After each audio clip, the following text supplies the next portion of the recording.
that audio.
Here we go.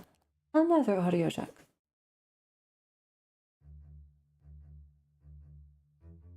That's better.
Bada boom. Oh my god, I'm not even in. Whoa. I'm not moving. What's going on there? Hold on. I gotta deal with my paralysis for a bit. Ah. I see. I forgot to do this. Excuse me. Hello, everyone. I hope you're having a good day. Hi. Ah! I can move. Hello, ghost. Little arcade fire. You're just carrying me everywhere. That's so it's okay. It's just not needed anymore. Hello. I hope you're both having a good day. Welcome in. Hi. Papa, good morning.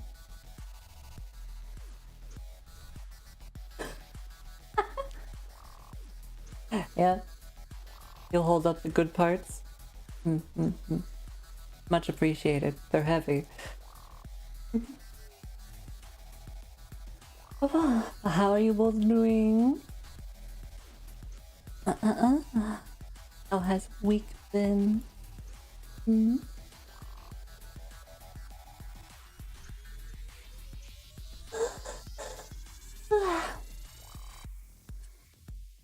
Be fair, you're nothing but good parts.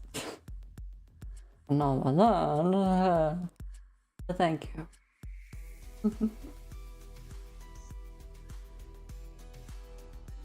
What? I only stopped by for a bit, but wanted to make sure I said hello. Hope you're having a good week. Thank you. I am having a week. That's for sure.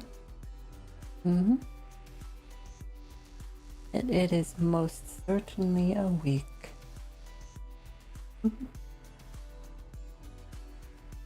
What? Cute emotes. Yes. Oh, that's... Huh? Award. Cannot be. I can be booped, but I cannot do any booping of my own. How sad.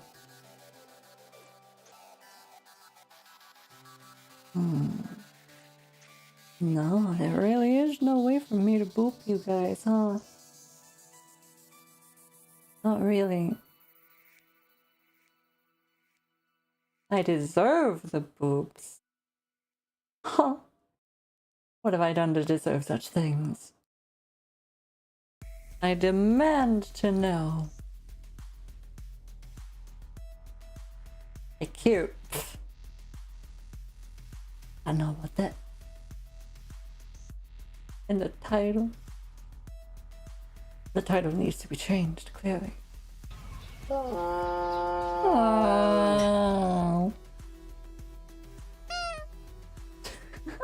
Well, I went small for a moment. What the fuck? Hello, Rex. Welcome in. A new funny emote. What new funny emote, huh? Auto down. You saw her with the 30 stream streak. Hell yeah. Boy, this is Twitch. A wholesome family Christian platform. We don't allow that kind of conduct here.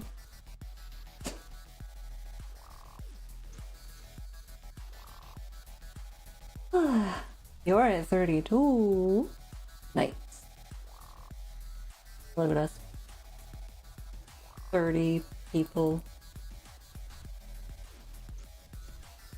How many 30 people we got in here, huh? 30 years. Where you at? I don't think I counted the 30 year. I've been here far more than 30 times.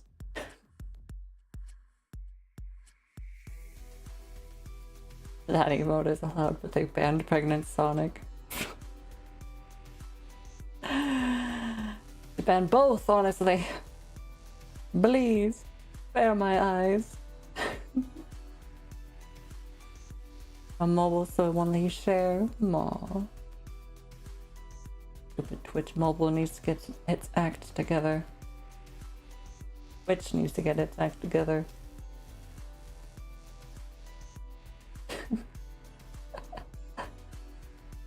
No.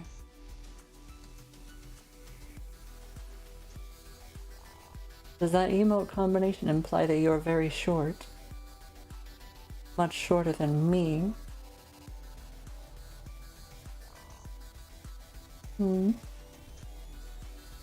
What?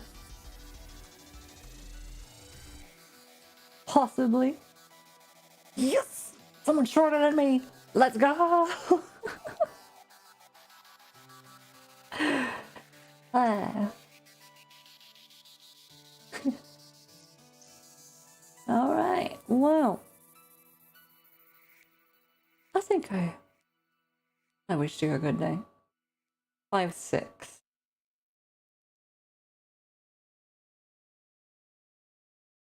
How tall was I again?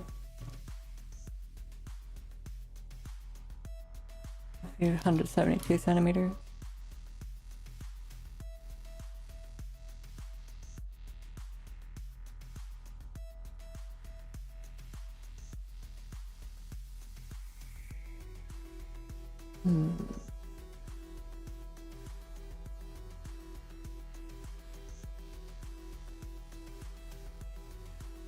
Ha!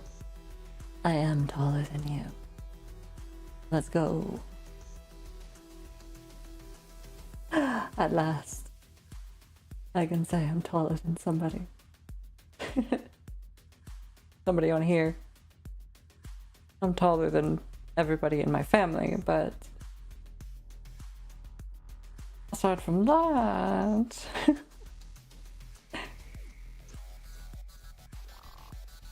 What? You're the shortest in your family. Aww. Like, see? See?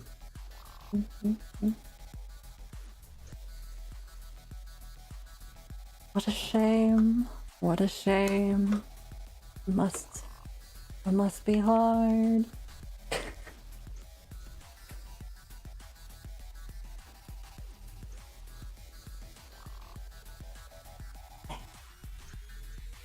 Right. So today, the plan is to riz women.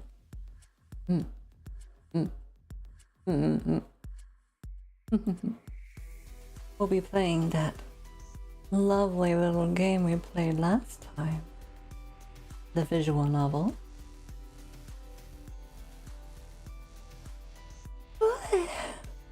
We'll see how up to the task I am with voice acting every character. Hopefully I can do it just fine. Hopefully you guys won't hear the fucking landscapers outside as much. Oh.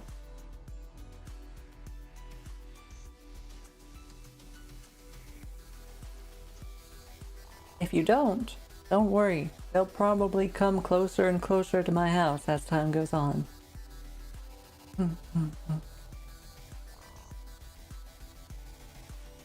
Now let's see. How about we get started? Huh?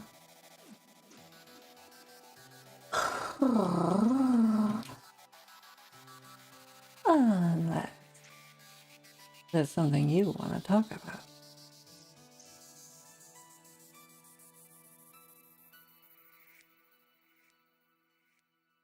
I kind of do just want to let the ads play. That way they're just gone for an hour. Why don't we do that? You know?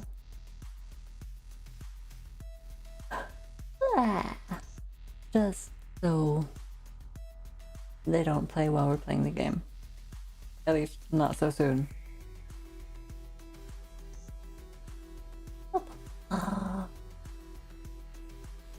Kinda hate past me right now.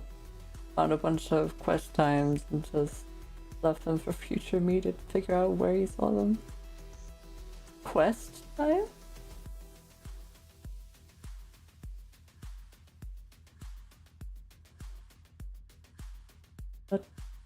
What do you mean, quest times? What is that? You've been sucked into this game all week? Oh. Okay.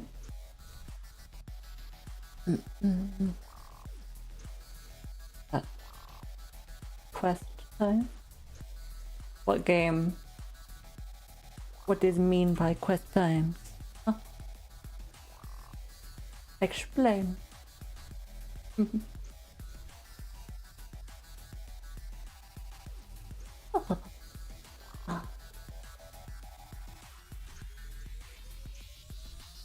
There they go. They're starting now. Dang ads.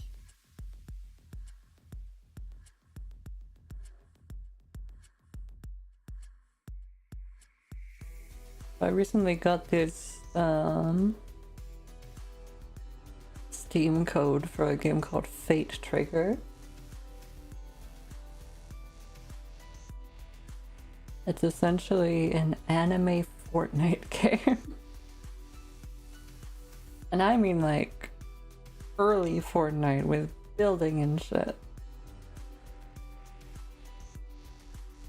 I added it to my game library, but I'm probably never going to play it.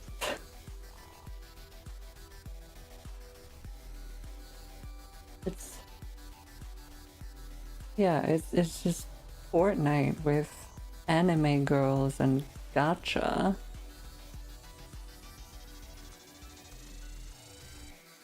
Quest item. Gotcha. I'm gonna say that doesn't sound all that interesting. No. No, it doesn't.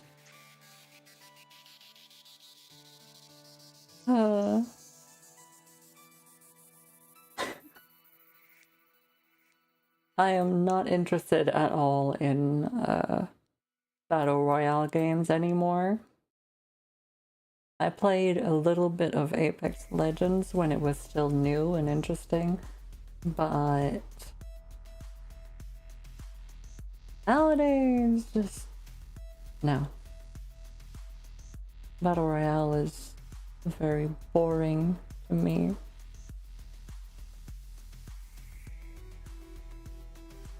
And like, Battle Royale has enough microtransaction stuff in it already, what with battle passes and skins and things. And locking certain characters behind paywalls or intense grinds. So, adding probably on top of all of that, a gacha system, like, no. That makes me want to play even less.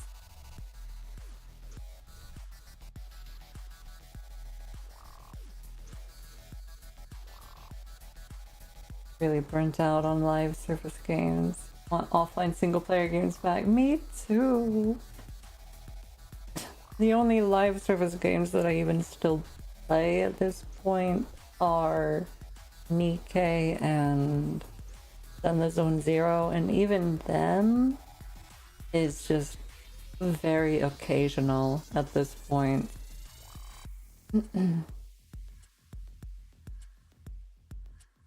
Like, Zen the Zone Zero is actually fun to play, so I like that one. And Nikkei is fun to play as well. And I like the events that they do. But, yeah. I've been kind of playing them less and less. You play Rivals, Overwatch, and that's kind of like its own thing. Yeah. That's a bit different. Not that much different, but a bit.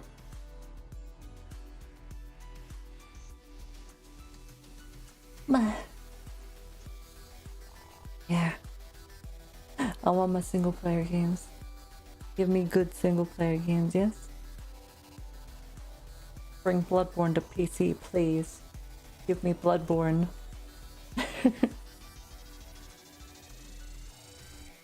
Else I shall find alternative means.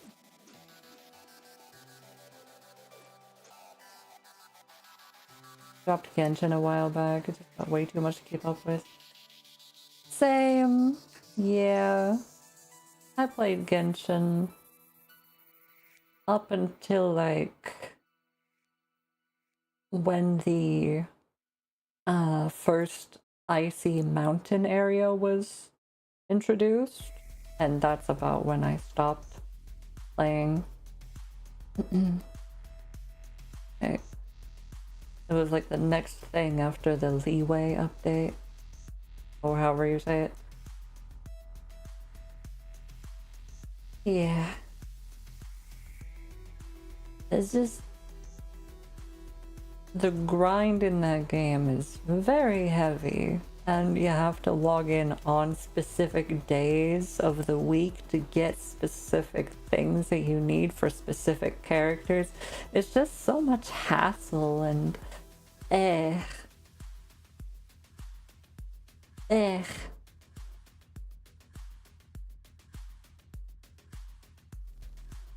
Started after the second major area opened up, or some other one. Yeah, that one. Yeah, I started at the beginning, and then yeah, the very next update after that area opened up, where they added on the mountain. That's when I started just going like, you know, this isn't really that fun anymore. Yeah, treating it like a second job. Honestly, yeah. Yeah. Look, I can barely get a fucking real job. I don't want to play these things that are like a job on their own. Please.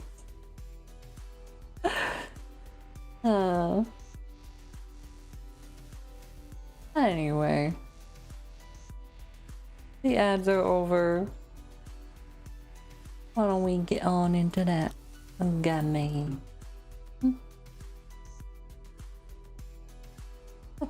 Ah.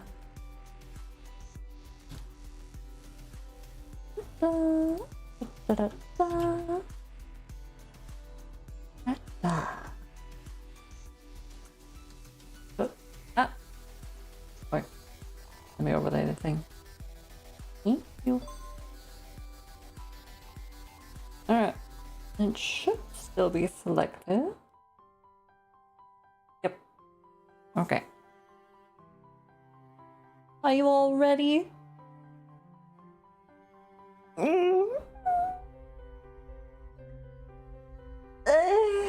Excuse me. Stretching without permission. Are you ready to rizz up some ladies? Yeah?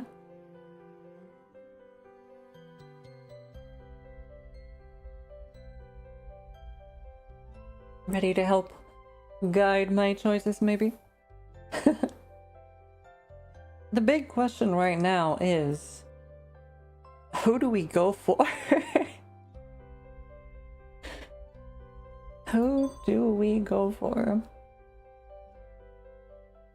Let's see, yeah, this is... Oh!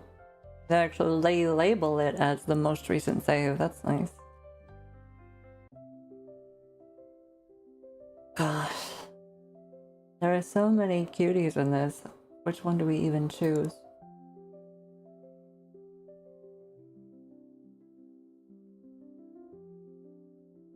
Personally, I'm kind of leaning towards the CEO. Or the childhood friend. One of either of those. But we'll see. Okay, we've got Iris up here, Nixie there, the CEO there, I forget her name. Childhood friends need a win. They do. They get so little, you know? Maybe we'll go for her. Eleanor's down there behind my massive bahonka-honkas. Let's go for Nixie. At least for the first one. Yeah? Be cute. There's Nixie as your date. Can I click on anything else besides the women. It appears not. Okay. Nix it is. Always feel so bad for the childhood friends in animes. No? To be by someone's side practically their whole life just to lose is so hard. Yeah, I always feel really bad for them too. I always want them to win. In those kinds. Anyway. I'm still being embraced by the loving warmth of sleep when the sound of an electric drill crashes through the walls, invading my ears. I pull my blanket over my head, trying to block out the noise. My eyes are still shut. Unfortunately, that proves to be ineffective. My feet are shivering from the cold. I curl up, groggily push myself into a sitting position and grab my clock. It's only 8. I don't have classes today. I thought I'd get to sleep in since I spent the night grinding out my work. Didn't think I'd be woken up so early. I'm exhausted, but it's clear that I'm not going to be able to continue my beauty sleep with the construction going on next door. The sound of the electric drill shows no signs of stopping anytime soon. It does not, no. Maybe Nixie's doing renovations. Let me take a look. I quickly wash my face, brush my teeth, and put on some comfy clothes. Guys, getting worse. As soon as I open the door, I'm greeted with the deafening sound of drilling. I freeze in my tracks. I see someone sitting on the stairs with a bowl of cup ramen next to her. She has her head down, deep in thought. Nixie? I softly call out, but the noise is too loud. She doesn't hear me at all. I walk closer and shout, Nixie! She finally looks up. Her eyes light up when she notices me. It's over. No more noise. Please. She immediately sets down whatever's in her hand and hurries over excitedly. You're up early today. Are you going to class? She's clearly oblivious to the noise surrounding us.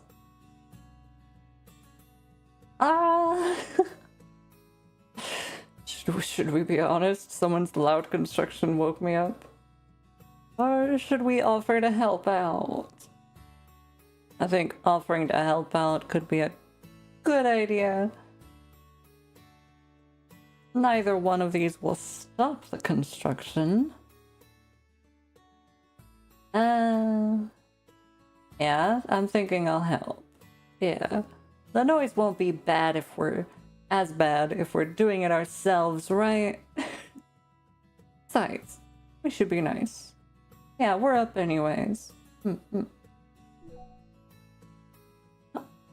Only up by 1? I figured you were getting renovations done. Figured it'd be too much for you to handle alone, so I'm here to help out. She pauses, only now realizing how loud the noise was. The construction woke you up, didn't it? Sorry. It's fine. Is there anything I can help with? Nyx immediately hands me a couple of documents. Her fluffy hair almost touches my shoulder. Hey. I'm trying to figure out what paint I should use for the walls. I've picked a color already, but I don't know what type of paint I should use. Help me decide, Gigi. Matte paint has a flat, modern finish. That, combined with minimalistic furniture... what type were you going for? I want something mysterious. I plan on getting dark curtains and hanging up bead chains. They'll look good on camera. Oh, camera? I like your earring, by the way. Look good on camera. I'm suddenly curious. Is this related to her job? Nyx has yet to tell me anything about her job after we've reconnected. I curiously ask, are you setting up a studio? Sort of. I mainly want a versatile backdrop I can use for my videos. I see. So, are you a streamer? Basically. My ramen! She grabs the bowl she'd left on the top of the stairs. The oil has gotten cold and has started to congeal. She rapidly stirs the noodles, getting ready to take a bite. I call out, "How can you eat instant ramen in the morning? It's already cold." "I have nowhere to cook, but I'm hungry. Instant ramen is the only option. I didn't think getting simple renovations done would be so exhausting. I still have to work tonight." "Take a day off. Your place is being renovated." "I can't. It'd affect my views and my subscribers. That's the life of a streamer." She stirs the noodles again and sighs. The term streamer is both familiar and new to me. I've seen a lot of streamers online. This is the first time I've met one in person.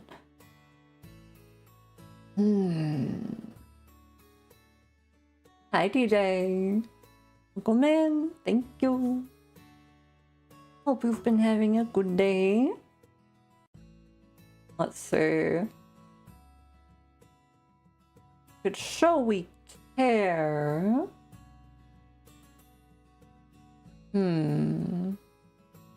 Or we could show an interest in her work.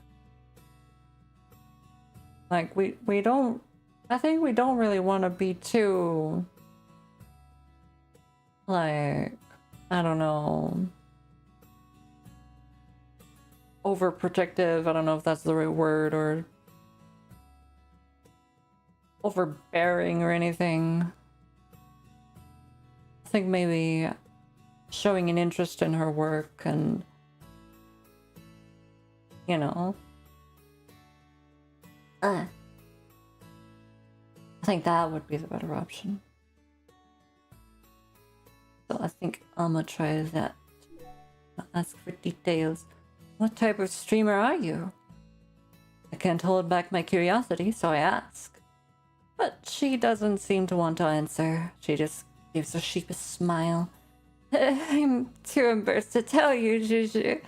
I'm not very popular. Her words leave an ache in my heart. I can relate. Nixie moved all the way here by herself. She has to juggle school and her job. It must be so hard. She also has to supervise the construction workers alone. She has nowhere she can eat breakfast, instead of relying on a sad cup of instant noodles. Will you be going back and forth between school and your apartment these next few days? Why don't I lend you a hand? School? I don't go to school. I stopped after graduating high school. I'm flabbergasted. She's so young. She should be in college. What? Why? Did something happen? It's nothing. My grades just sucked. I wasn't meant for studying. Nixie said it so casually, but I think there's more to the story. Maybe something happened back at home. I pat her on the head.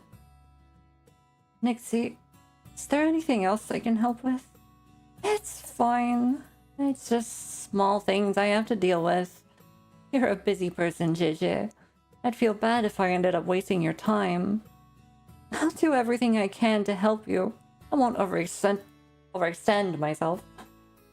Her eyes flicker as if her thoughts are drifting into a murky fog. Since you're so insistent, I sometimes sell products on my streams. I need to deliver them to the post office after packaging them.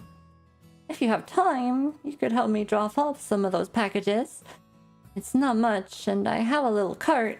It'll be a breeze. No problem. I can also help you pick up packages if you'd like. Do you need anything picked up today?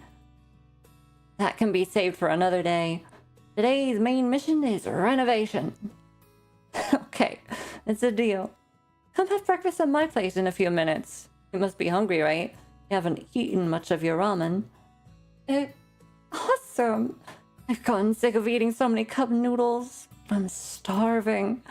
JJ, what would I do without you? Okay, I'm dumping this in the trash. Stop by later. Then I'll take you up on that offer. I hope you do. I won't leave even if you chase me away. I poke her nose and head back to my apartment to cook breakfast.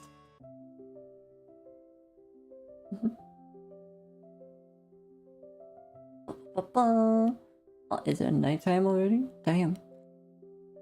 Then I can choose to message people? I see.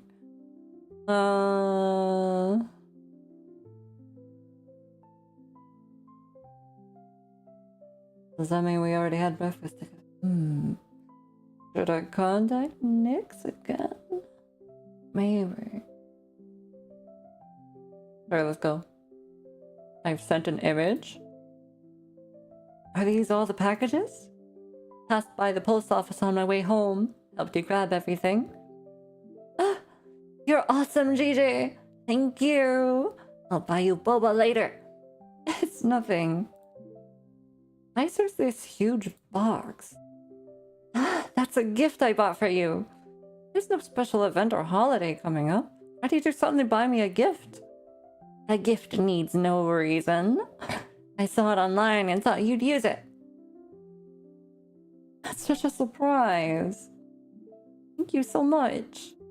You've been working so hard. Let me reward you. A foot spa machine. You always have to stay late at work. I hope this helps you relax. It's so sweet. Thank you, Nixie. End month? We're not ending month. What do you mean?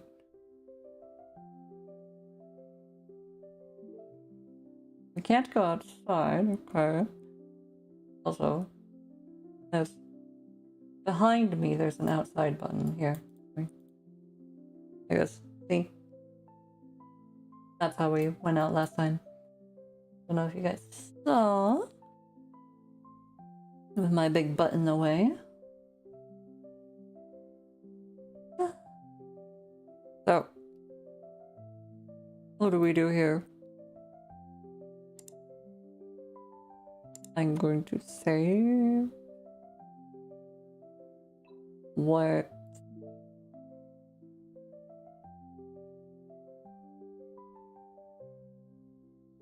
Is it the end of the month?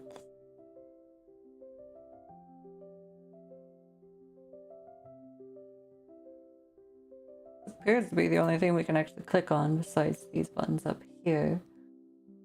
I guess we'll do that. Next month, October. Are we only getting together with people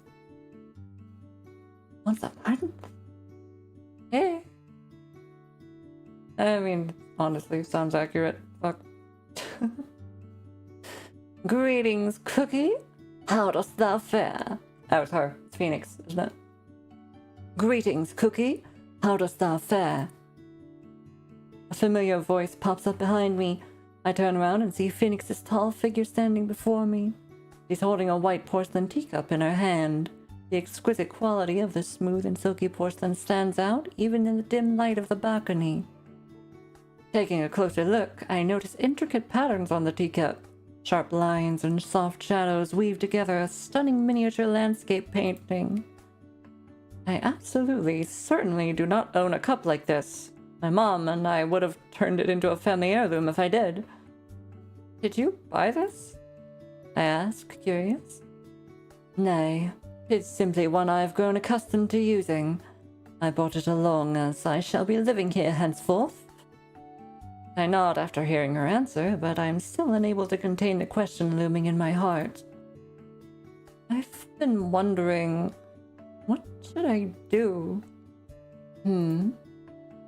She pauses, taken aback. I see. Thou art troubled by thy fate. Thy past life was smooth, uneventful, yet now, facing uncertain doom, thou findest thyself lost. Fret not. We shall persist and free thee of this most dreadful curse. Remain calm, Cookie. No matter what may come, I swear upon mine own existence to protect thee. Phoenix, would that put too much pressure on you? My words surprise her. 'Tis my duty as thy guardian angel. I'm touched by the determination behind her words. I can't find the words to properly express my gratitude toward her. Phoenix silently looks at me. Her aura under the night sky is serene and steadfast. A cool breeze brushes past me. All my worries recede like the tide. At least for now. I recall the discussion I just had with Phoenix and Belle 30 minutes ago. Forgot her name was Cookie. Yeah. We can blame the other Cookie for that. Not that it's bad. I mean, it's fine. It's fine. Right, how do I do Belle's voice again? I never really even figured out last time. I think that neighbor's pretty cool. Maybe she'll be our little Cookie soulmate. I know exactly who she's talking about. Pause for a moment, unsure how to respond. Nixie and I have been friends for a long time. I can't start thinking about her that way just because of a curse. Weren't you listening to Phoenix? We'll break the curse as long as her fate and her heart align with yours. Plus, she'll get a girlfriend who loves her. Isn't that a win-win situation? But she might not have feelings for me. She buys you boba every single day. I think you two are a perfect match. You can get a job if you want boba that badly. You'll help contribute to the household expenses. If I may interject, that mentoring companion of thine, though from beyond the school, is a most excellent choice. Mentoring classmate? What on earth is this? I grumble internally. Oh dear. What kind of absurd matchmaking is this? Cookie barely even knows her. Thy suggestion is more absurd still. One mere cup of milk tea sways thy judgment? It was 3. Okay. I quickly change the subject before they can start bickering again. In any case, our top priority is finding my soulmate as soon as possible. Indeed. So what should I do? Nope, we got a compass. Phoenix opens her palm where an old antique compass rests. Its color is faded over time, marking its age. The needle at the center of the compass points toward an unknown direction.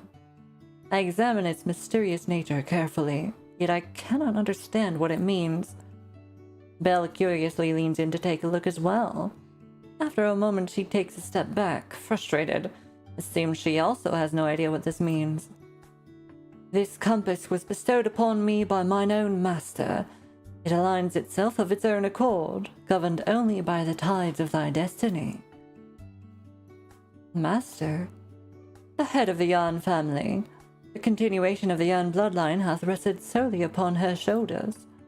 She cannot reveal herself, yet her heart doth weigh heavily with concern for thee. She entrusted me with this compass so that I may aid thee in thy journey. Really? Such a shame I left my old town at such a young age. I know nothing about my family. Can't believe there's still a Yan family head. Ugh.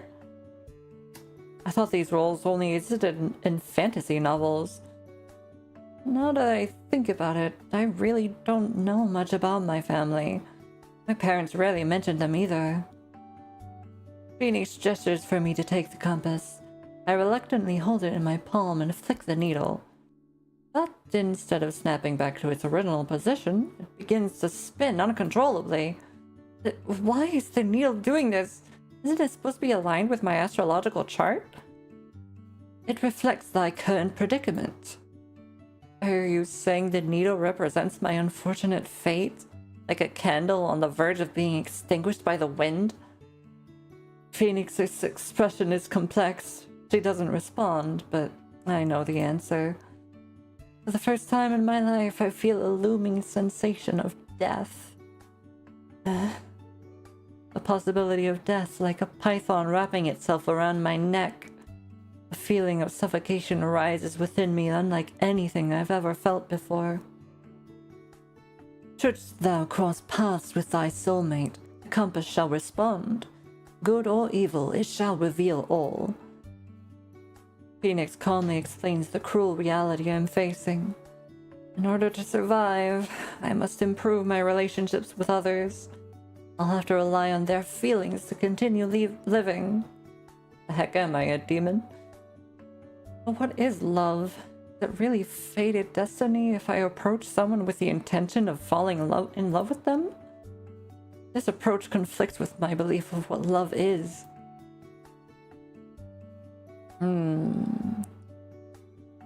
Can't do it. Is there another option?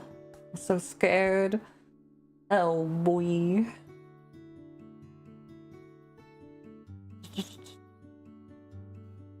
I would say the third option. There's probably no other option. And yeah. I'll go with this one. I'm so scared. I already prepped myself mentally, but I can't help feeling scared. Fear is natural. I'm scared that one day I'll just drop dead. But I'm also scared of becoming someone who's blinded by their need to survive. Panic and fear overtake me like a tsunami. I'm drowning under these waves of emotions. Under the night sky, Ocean City remains lively. The lights are bright and the crowds are moving endlessly. In the narrow alleyways, bustling food stalls and thriving commercial streets, groups of people chat and stroll in every direction. Everyone's enjoying this ordinary day. But all of this seems so far away from me. My life is like an hourglass, counting down with every grain of sand. It was all so ordinary back then. Didn't expect to feel like this. I'm immersed in my own sadness, unable to escape from the misery that's consuming me. Phoenix can scent my inner toil. I can't speak today. What is going on? Let me drink. Hold on. Ow.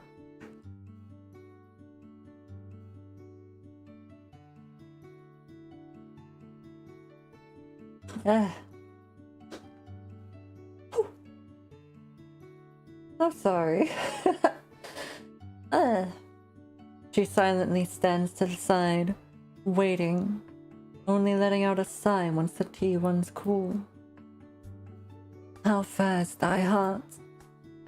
If I meet my soulmate, then great.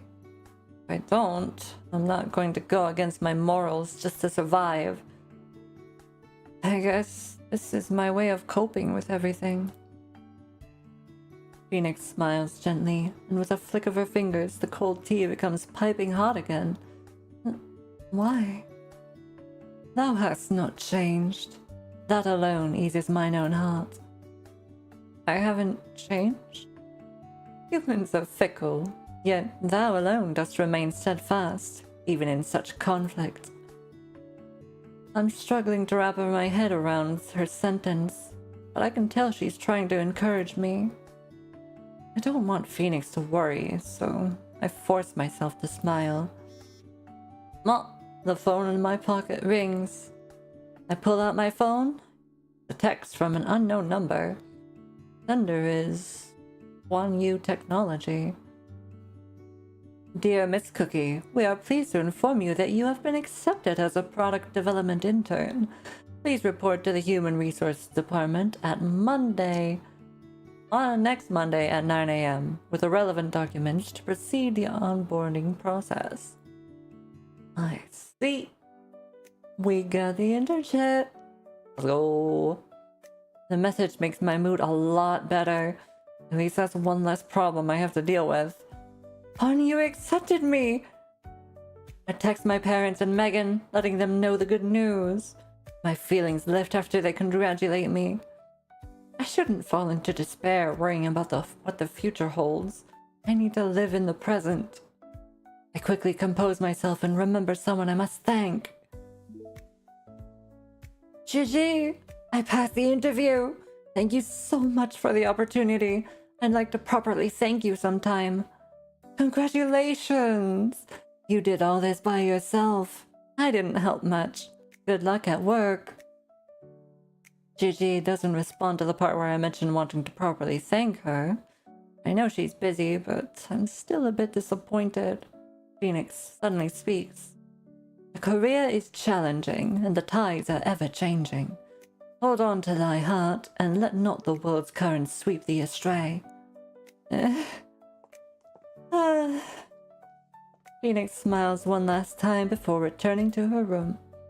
I just finished cleaning up the guest room and changing the sheets. Belle is settled into the storage room next to the guest room. I'd put her there to avoid yet another argument between her and Phoenix. I need to get my rest. I did clean the storage room, but there were still a couple items I hadn't moved out. For the past few days, I've heard Belle rummaging through the stuff in there. After Phoenix returns to her room, Belle restlessly pops out and knocks over the porcelain cup Phoenix had left on the table, inspecting it like a thief. Oh, didn't break it? Well. She uses something like this, and she uses something this incredible to drink tea? I've never seen a cup like this before. What? I walk over, fixing the cup. I notice 4 words engraved on the bottom. On city private seal. That must be some city from thousands of years ago. Corners of my mouth twitch. Mouth, not mouths. I don't have more than one. I swear. No wonder that cup looks so old. It's an ancient relic. I carefully place it down, terrified of breaking it.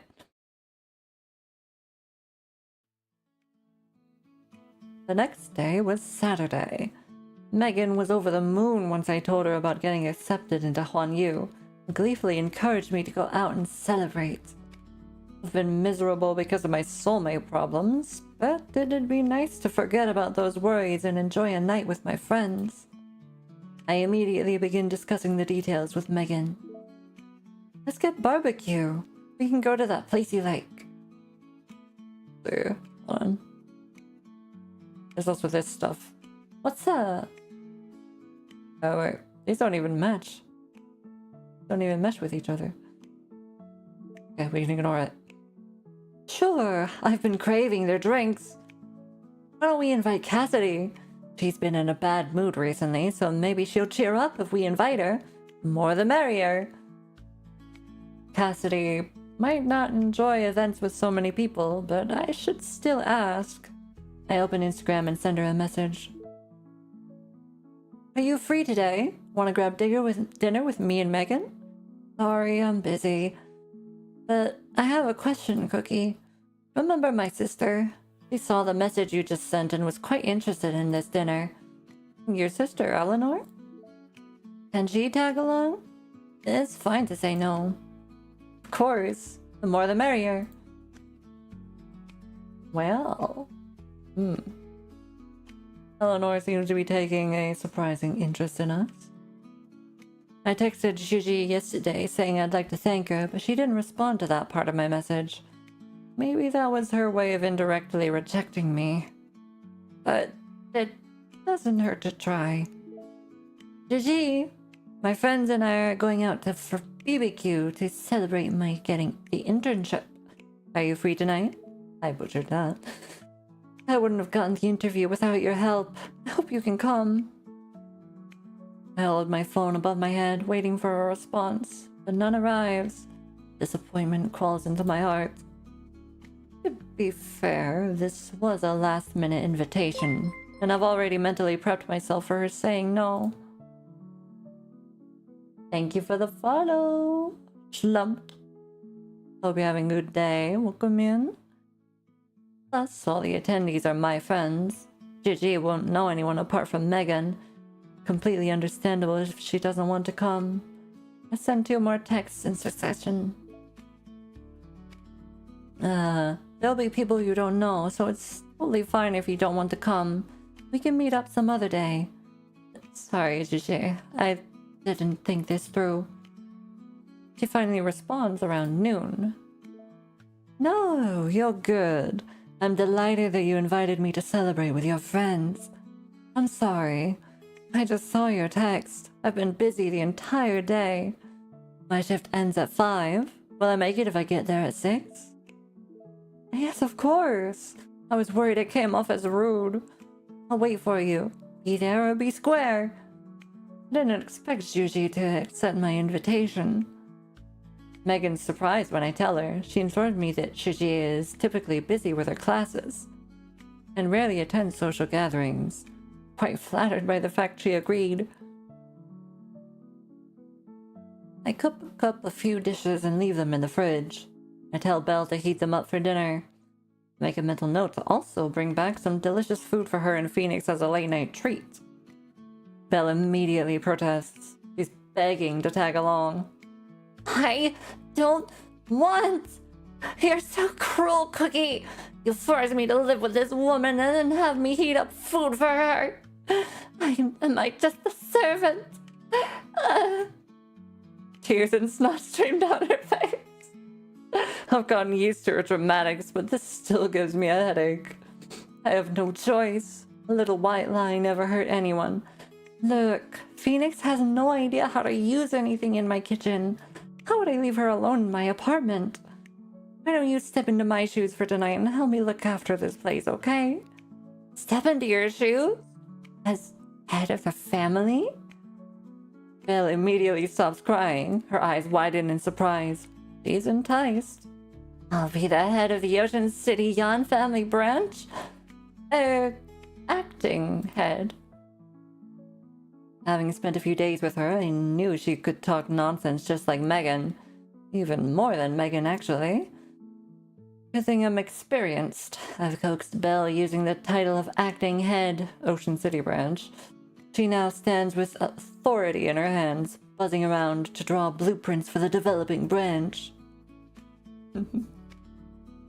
Cute. I give Belle a couple reminders, mostly about not arguing with Phoenix, not jumping around on the furniture, cleaning up her cat fur, and getting dressed before leaving the bathroom after taking a shower. Oh. Can we leave that last part out? Before I finish my speech, I hear a faint movement at my door, and then the doorbell rings. Is it Megan? It's so early. I open the door. The person standing in front of me is holding a few cups of bubble tea, smiling brightly. Good afternoon, Gigi. I was about to remind Belle to invite Nixie for dinner. I didn't expect her to beat me to it. She smiles and looks a bit embarrassed when she meets my eyes. I just got home. I heard you getting barbecue. I wasn't planning on hiding it from her and replied without a second thought. Yeah, I passed my interview and got an internship. I was planning on celebrating. My words seem to have the opposite the intended effect on Nix. She pouts as if she's hurt. She locks arms with me, swinging back and forth. Completely forgot that I wanted to follow up with, would you like to join us? I'm really happy for you, Gigi. I was sad I couldn't help you with your interview. I'll be even more devastated if you don't invite me along with the celebration. I don't want us to be so distant. Let me come along with you, Gigi. I was planning on inviting her anyway, but since she's already here, I might as well pop the question now. Which is the better one? Let's save real quick. Let's just I want to choose the good one. Yes. Let's just say of course. Yes. And then let's see which one's the better one. Because I'm a safe coming bitch. Let's go. Don't be sad. Okay, this one's better. This one's better. Apologies. Yes. Don't be sad. Let's go together. I was planning on inviting you anyways. I just didn't text you because we live right next to each other. Too late. Even barbecue won't be enough to piece back together my broken heart. Her sulky mood reminds me of the little girl from my past. A smile makes its way onto my face. feeling as though I'd returned to the days where she'd skipped behind me, following Gigi with innocent glee. Hell yeah, for saves coming, and always wanting the best ending. Yes! We get the good endings, the good ones. We're not gonna die alone and unloved. I step forward and gently hold her hand resting on my arm, just like I used to when we were younger. I softly trace my fingers on her palm, drawing a heart. She stares at me blankly, not understanding, before her eyes widen in surprise. Her palm curls as if protecting the hastily drawn heart, and then she smiles. I should mention that I also invited my classmates. You don't know any of them, so we could do something by ourselves some other day. Wow, that's an appealing offer. You're not attempting to dissuade me from attending tonight, are you? I didn't expect Nixie to think that. I hurriedly explained myself when she suddenly lowers her head and nuzzles against my shoulder. She was just teasing me. Can't I have both? What? Then it's a deal. Only kids are forced into picking one or the other. I'm going to have dinner with you and your friends, and we'll celebrate on our own. I really don't know what to do with you. Fine. The deal. Now that's how it should be, JJ. I'm going home to get ready. Get ready for what? I can't dress sloppily when going out with you, JJ. I need to get ready. Give me a heads up 10 minutes before we leave. He's adorable, yes. Perfect, absolutely, yes. She returns to her own apartment after saying that. Oh, here comes Belle. I let out a helpless sigh and shut my door. When I turn around, I meet Belle's mischievous eyes. You... Before I can finish my sentence, Belle shuffles over, giggling. She grabs the milk tea Nix had left hanging on my doorknob and expertly stabs a straw in. And she takes a drink. You're way too good at this, aren't you? It's all thanks to the generosity of Cookie's girlfriend. Don't call her that. Belle hums some random tune as she takes all 3 cups of milk tea back to her nest. I shout from behind her, "You can have mine, but save a cup for Phoenix. He wants less sugar." I swear I hear Belle mutter, "Old woman drinking 30% sugar, no taste," before her door shuts. Time flies by. Before long, it's time for dinner. I fix my eyebrows and call Nix, telling her we're about to head out. I run into Megan after coming downstairs. Here, I got you something to celebrate your new internship. Gift box. Let's go. What's in it? What's in it? She hands me a beautifully wrapped gift box, a smug smile on her face. I bought it 2 weeks ago. I even calculated shipping times to make sure it'd arrive on time. You had that much faith in me? What if I failed? Then it'd be a gift congratulating on taking a step toward a different future. I let out a poof and tuck the box into my bag. When I look up, I accidentally meet Nix's gaze. Nix loops her arm around mine, swinging it playfully. I'm hungry, JJ. How much longer until we get there? I check the time, trying to comfort myself and ease her impatience. Soon. It's not far. Haste makes waste. And Eleanor arrives. Hello.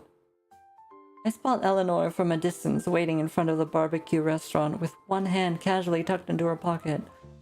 Why do I feel like Eleanor is probably the type who's going to be kind of pushily rizzing me up? And probably in front of all the others as well. And I feel like she's going to be that type. But we'll see. Her striking appearance has caught the attention of various passersby, but she seems used to it. She remains composed. Eleanor only makes her way through the crowd once she sees me. They grin. Congratulations on the internship, Cookie. This is a present I bought for you. I hope you can have a successful and fiery career. She has the aura of confidence. Definitely. She and I frequently text nowadays. We've started getting to know each other. Fiery? Are you giving me a stove? Sure, I'll give you one some other day. Megan curiously studies Eleanor's face, which looks just like Cassidy's. You're Cassidy's older sister, right? Hi, nice to meet you. I'm a friend of hers. Oh, are you Megan? Cassidy's mentioned you before. Really? What did she say? That's a secret. Nah, I'm gonna interrogate her later. I'm also curious, but we should head inside. Nixie's hungry. The person standing next to me shrinks behind my back, gently squeezing my hand. With that, we enter the restaurant, chatting and laughing. Aw, Nixie's even adorably shy. Aw. Oh, and Iris already here? I give my name at the reservation desk. To my surprise, the server tells me someone's already waiting inside. I turn around and spot an elegant figure sitting at a table. Who else could it be but Gigi?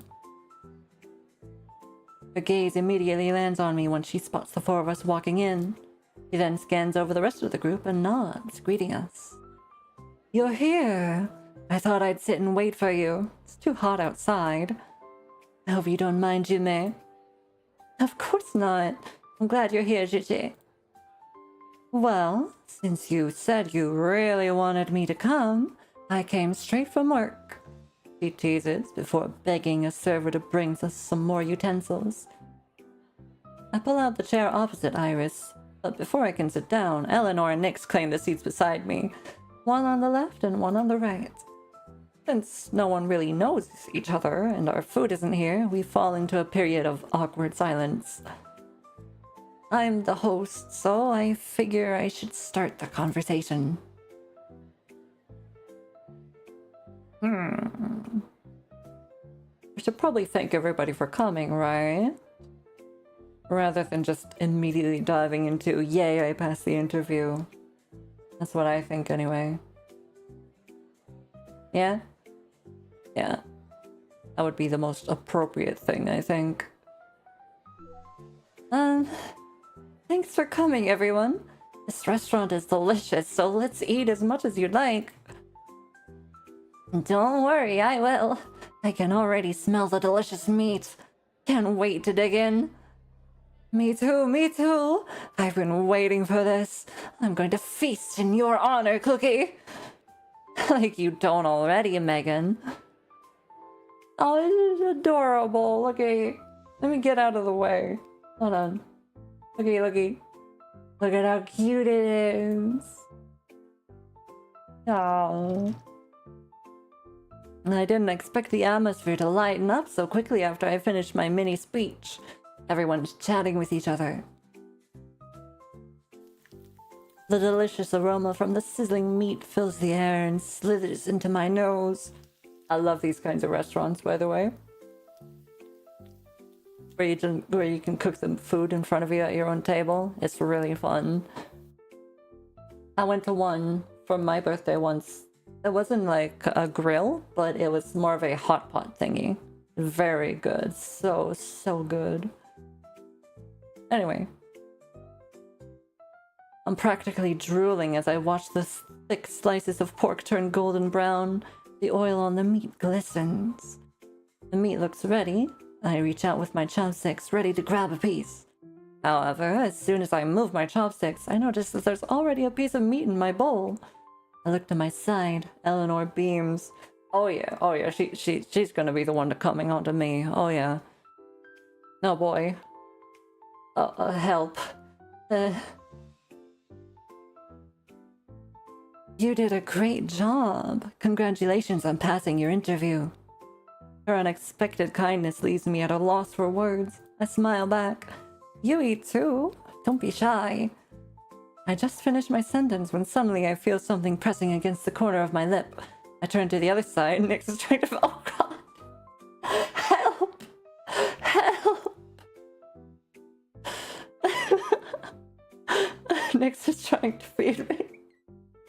Yeah, Nyx is stepping up her game. She's doing it. The first bite is for Gigi.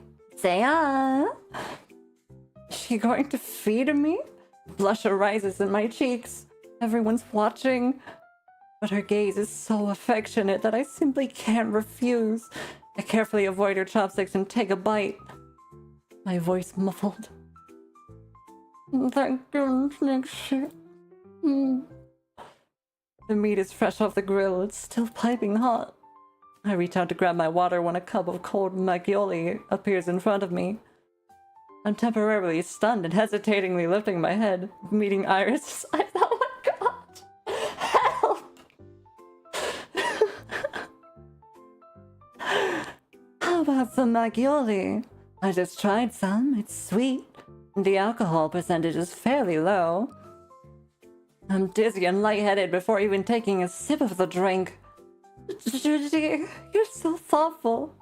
I also like sweet drinks. This rice wine is amazing. Really? That's a win in my book. Thanks, Gigi. I raise my cup of maggioli. The cool liquid slides right down my throat. It's refreshing and helps with the greasiness from the meat. Oh, this is something. Oh boy. Help. I'm being fawned over by loads of beautiful women. Did I skip that? Or? We're already drinking, so next time it'll be my treat. I don't know whether or not to take her next time as an invitation or a polite refusal, but I nod in agreement, taking another sip of the rice wine. Can we just stop here and say we got the harem ending? We basically have at this point, haven't we? Eleanor joins our conversation as well. We're classmates, so she also refers to Iris as Gigi. Gigi, do you typically enjoy drinking? There's another place I'd recommend. Why not bring me along next time you and Cookie go out? Oh damn, she's trying to muscle in on the date. I'm actually not a huge fan of alcohol. I just wanted to try something new with Cookie. Iris subtly refuses, but Eleanor seems unaware. She beams. Well, I hope you don't mind if I invite myself then. Eleanor is usually completely focused on her studies. Her words are direct. Iris' smile fades. Of course, I don't mind. We'll invite you next time. Not wanting any misunderstandings to come out of this awkward interaction, I hurriedly chime in. We can find a place first and set a date. There's plenty of time. Eleanor meets my gaze and drops the subject. Oh gosh, I have to juggle all these women. What if there actually is a secret harem ending and all that bluster about only getting to choose one was just that bluster? What if there's a secret harem ending? Oh god. That would be so rude, and I have to get it. Okay? Okay. There should always be a secret harem ending. There should! That's how these games need to work.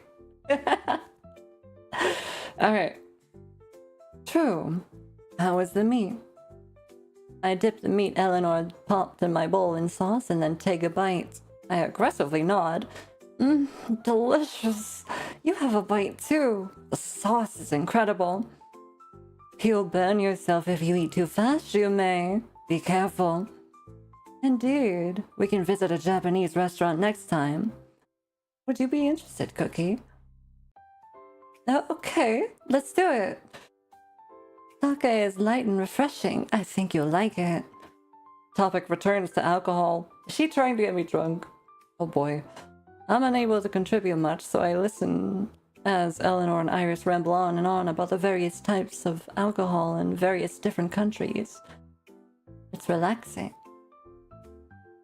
Nick sticks another piece of meat in my mouth. Yes, please. Gigi, did you two often drink alcohol? I'm so confused.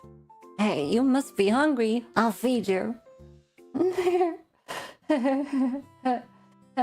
I was so worried about how dinner would go, but once it's finally over and I step outside, it feels like a huge weight has been lifted off my shoulders.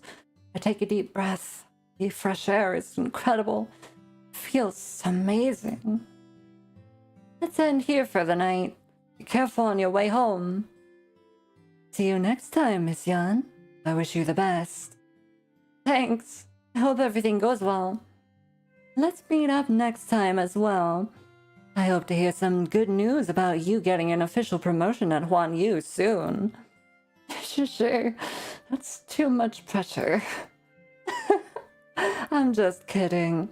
Remember that work-life balance is important. Internships are challenging at first, so learn how to manage your time wisely. You can contact me if you have any questions.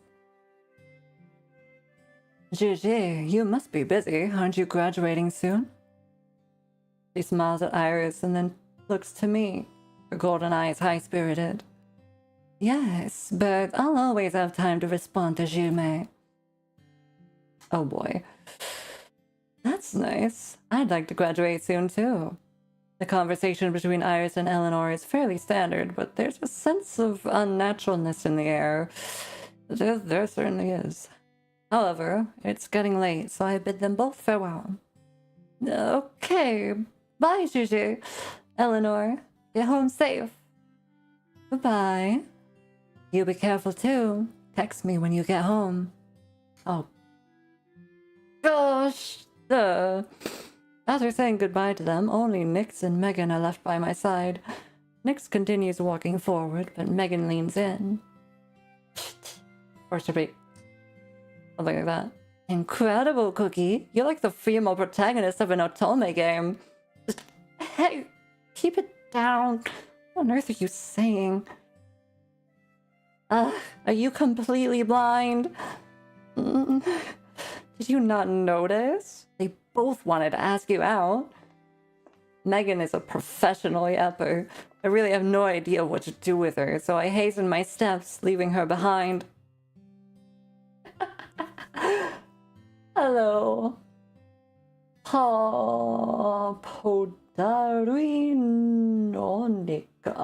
Podaruionica.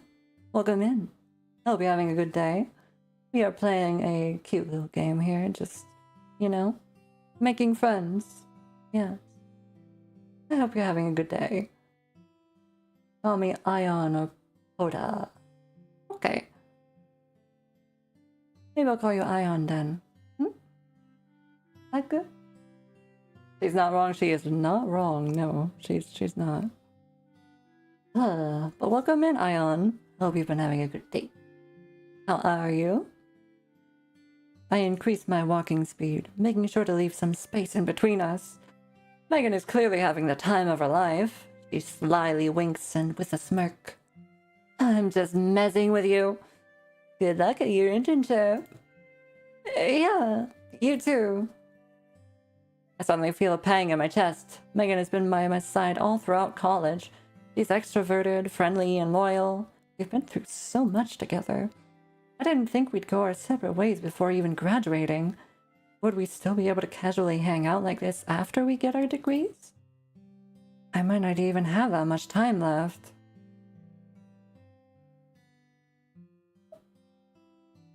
Just back pain for no reason? Nah, back pain sucks. I have some of my own. Occasionally. Frequently. I spend Sunday preparing for my internship. Not until I roll into bed that I recall the awkward, tense atmosphere at last night's barbecue. A sense of unease creeps in. I told Gigi I'd invite her out, just the two of us. It ended up being a large group of people. Maybe she doesn't like being in crowded environments. Plus, she and Eleanor seem to be on different pages. I'm getting another headache just thinking about it. Not exactly on separate pages. I mean, they both want to rizz you up. There goes my drowsiness. And I sit up and pull out my phone, surprised by a few pending transactions I'd received. We decided on splitting the bill evenly. They took into consideration the fact that I'm just starting my new job, so I don't actually have any income. Plus, the barbecue is on the pricier side. I'm gonna treat them to a proper meal after I get my first paycheck. Oh shit. Who should we text? Who do we text? Should we text Nyx? We did say we were going for Nyx.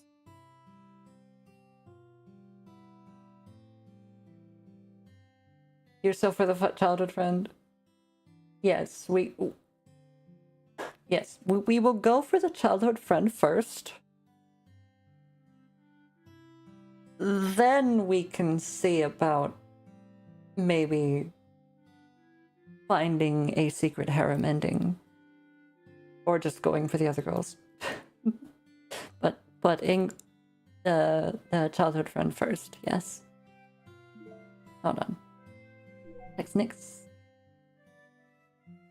Your English stopped Englishing? Aw. Well, that's not good. You should get that checked out. Go get your language module maintained. After careful deliberation, I decided to text Nixie. When I think of how she looked at me last night, my brain automatically stirs up memories from when she was just a kid. Why does it feel so strange? Nixie, are you feeling better? I've been doing great. Why the sudden question? It's nothing. Something just felt off last night on our way home. I'm worried you're not feeling well. You even pushed yourself to attend a celebration. I can't believe you saw right through me, JJ. I'm a bit unhappy. Huh? Why? Because I feel like I'm not involved in your life at all. I barely know anything about you. Could you tell me a bit more about yourself? It'd make me very happy. Why are you so good at comforting others? I'll try to share more with you in the future, okay? Okay? You don't think I'm annoying, do you? I don't. I'll try my best to understand more about you. I'm physically present, yet I don't know anything. I keep blaming myself.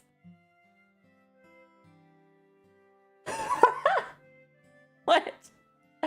Nixie, are you a surveillance bot? Oh boy. I don't think we should say that's true. Like, yeah, it's true that you know nothing.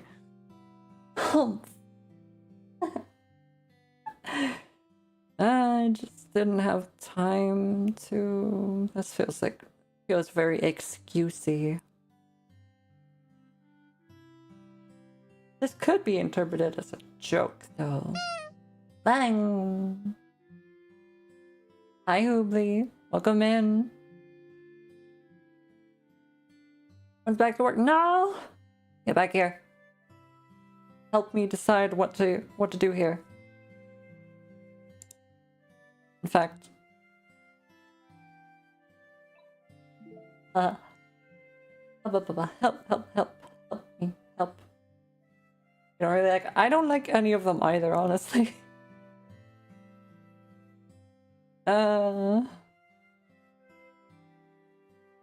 If we could see, like, the entire sentence, that would be nice. Instead of just, like, 3 to 4 words.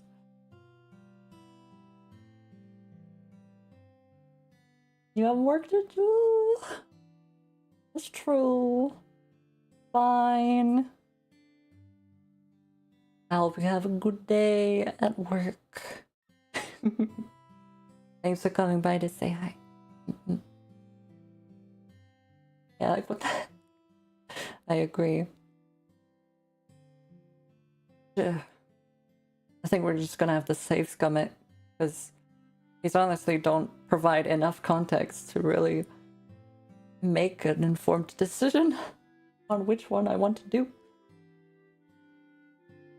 Yeah, try them all.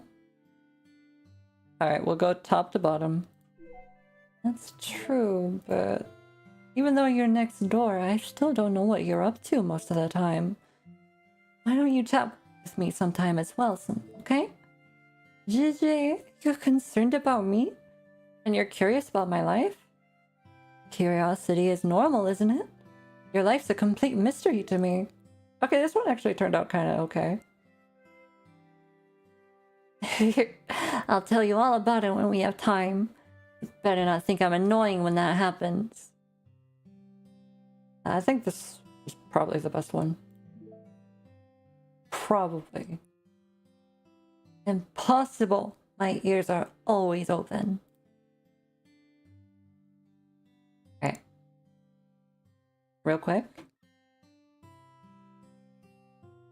we're gonna check the others. Just to see what happens, honestly. Are you a surveillance camera? I guess so. I don't observe everything. Just JJ. That joke sent chills down my spine. Just kidding. Giving you your personal space, of course. Stop guilt-tripping me. I'll share my good news with you next time. Okay, it's promised. That didn't seem as good to me. Nah. I just didn't have time. This feels very excusey. Let's see what happens. I just didn't have time to tell you. We live so close to each other. You can come over whenever, okay? I want to know so much about you. So much. For example, like, can I drop you off at work and pick you up? Can I come hang out with you all the time? Okay, this is cute. Okay. Of course. No problem. Oh, and most of all, just don't be so unreasonable. You're like a child fighting over others with others over Barbies. Huh? Want to get a place to cut it? Yes. Time to grow up. That was cute. But I don't think it's as good as the first one. So we'll just stick with the first one. This feels more heartfelt and honest. And they were roommates.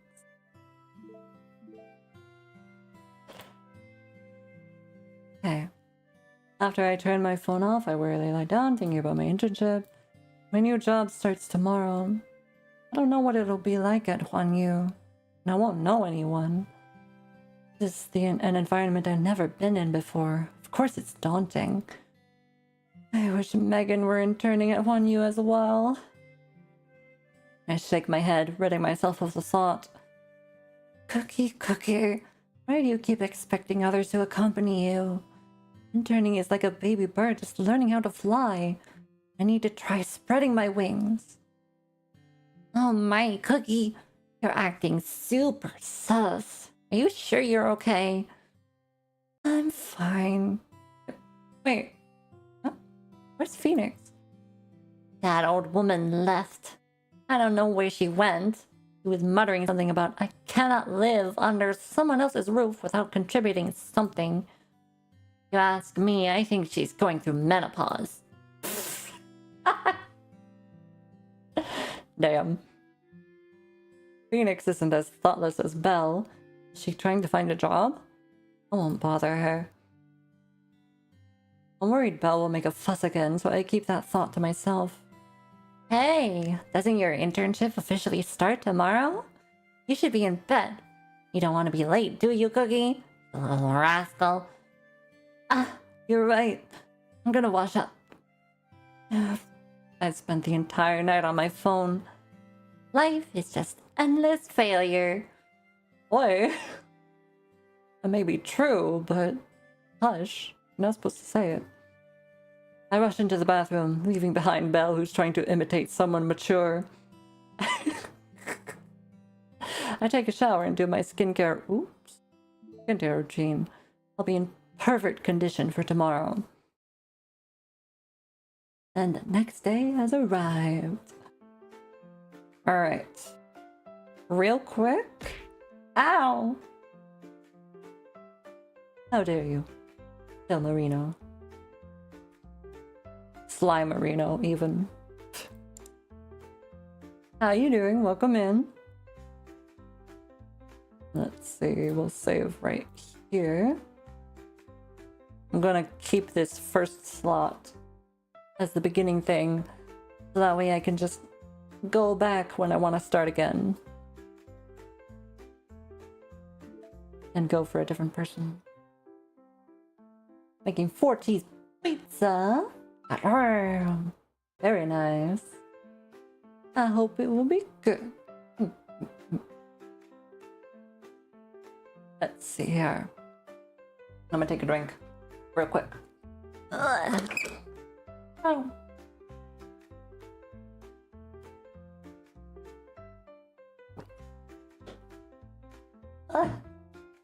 Oh, but now I gotta go. I'll be right back, everybody. Excuse me. Water. A hell of a drug.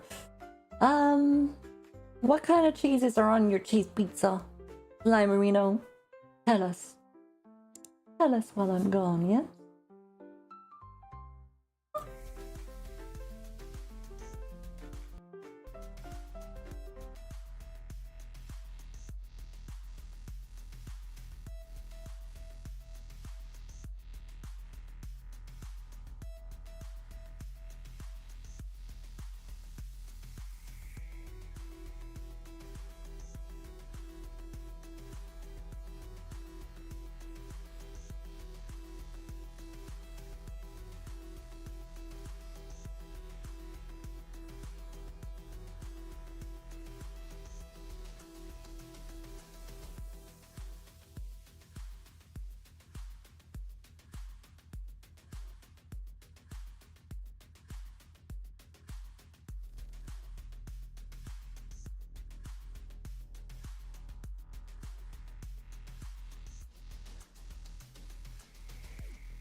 Damn.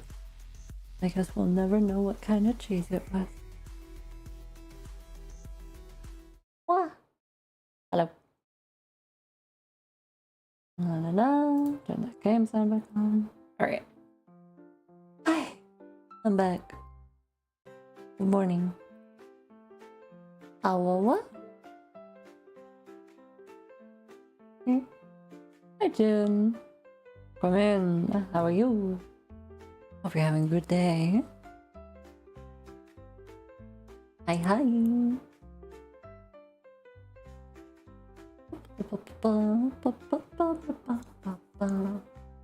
Better now that you're off work? Oh, nice. Yeah, I'm doing okay right now.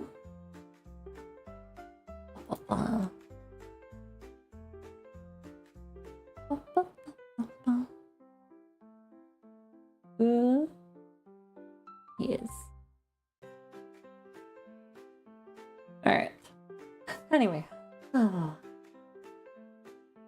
Let us continue, shall we?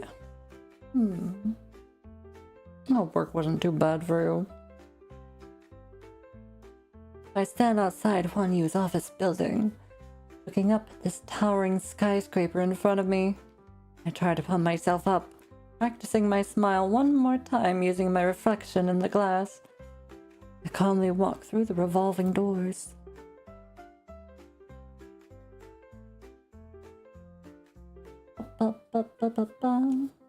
I'm early. Once I'm done with the onboarding process, I find my seat. Didn't expect that the desk next to mine already had someone there. She has her back towards me, but she seems so familiar. Open my eyes. Why is it you? It's Megan! Hello. So she is interning here, okay. That familiar figure is my best friend, Megan. What are you doing here? I'm losing my mind. I got transferred here. But hey, now we're co-workers. Aren't you happy? Happy? You wish? When did you find out? Megan awkwardly chuckles, clearly guilty. Like 2 days ago? I'm furious. She could have mentioned this to me over the last 2 days, yet she kept her mouth shut. I told her immediately after getting my internship. Or I told her immediately after getting my internship. Dibs. Yeah, you want this one? I see. Well, you can have this one, Tombstone. All yours. I huff, turning my back against her. I even purse my lips and refuse the breakfast she offers me. Since this is my first day at work, the department head doesn't give us many tasks to do. I've frequently helped out student council, so I'm already well versed with all of these tasks. To be honest, I must thank the idiot sitting next to me for that. Thank you for the follow, Meirumi. Ah, you got another one, yeah. And thank you for the follow.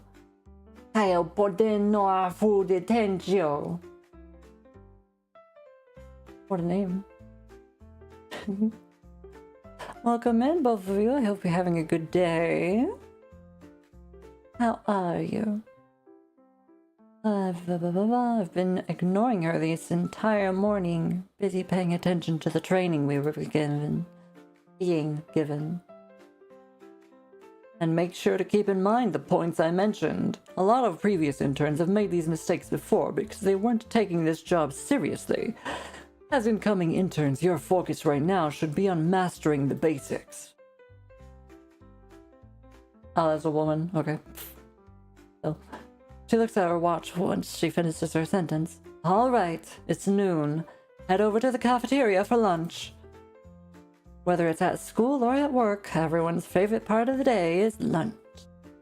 As soon as the department head dismisses us, Megan makes her way over to me with a pitiful look on her face. Cookie, I was wrong. I shouldn't have kept this from you. I promise I'll tell you everything from now on. So please forgive me, okay? I was going to tell you at dinner the other night, but the atmosphere just felt off at first.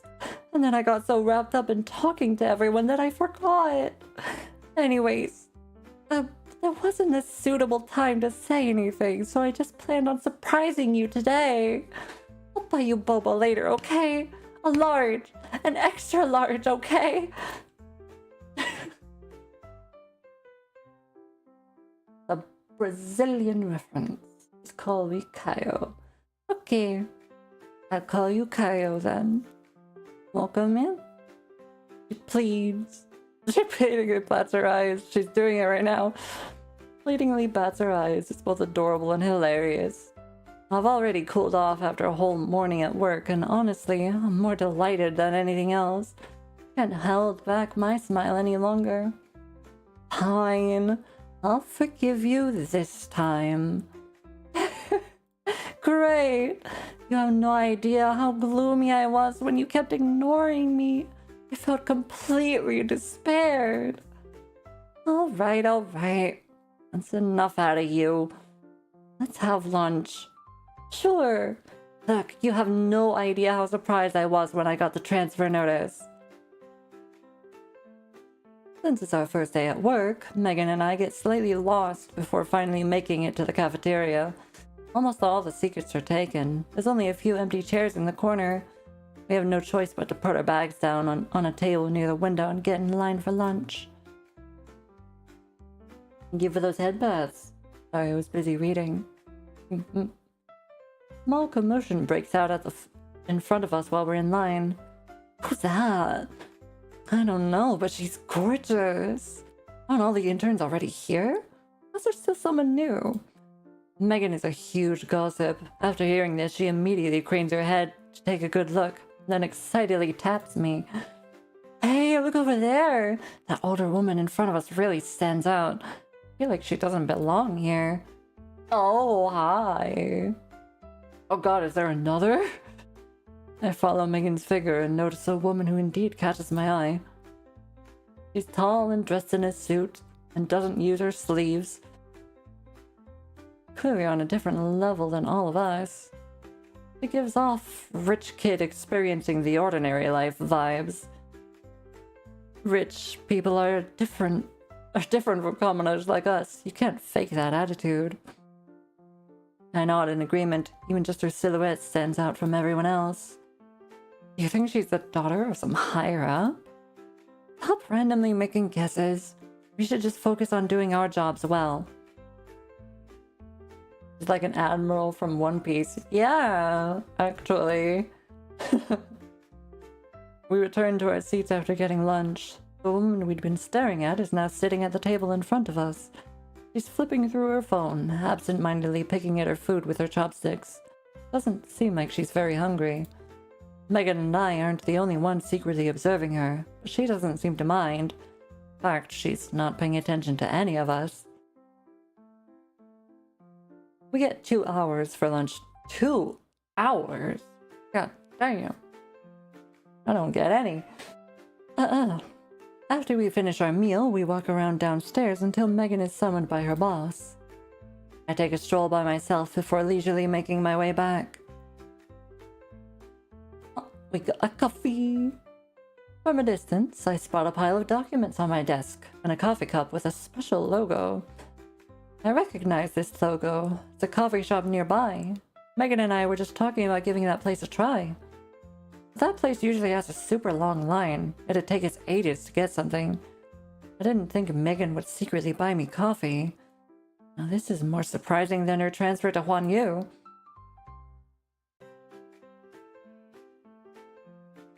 You get 30 minutes that usually only lasts about 15. Yep.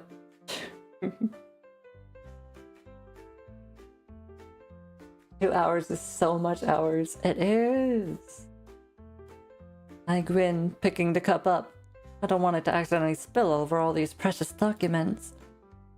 I gloss over the files. It's obviously a level above the tasks we've been assigned to handle this morning. However, work needs to get done.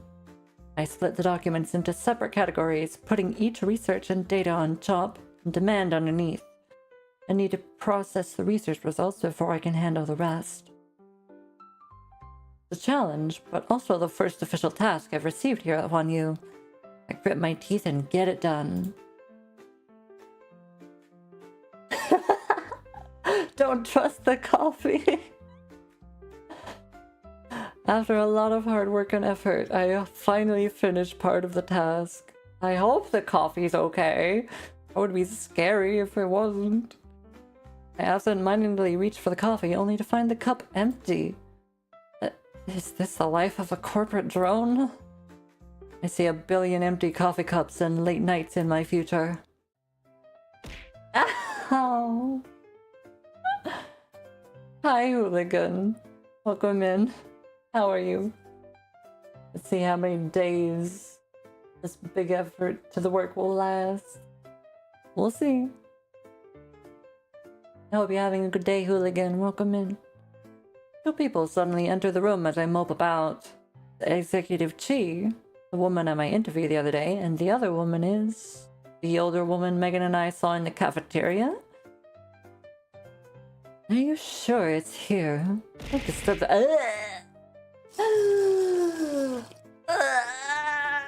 Thank you for the hydrate. Don't think the coffee was free. Maybe. Maybe. We'll see. I'm sure it's fine, right?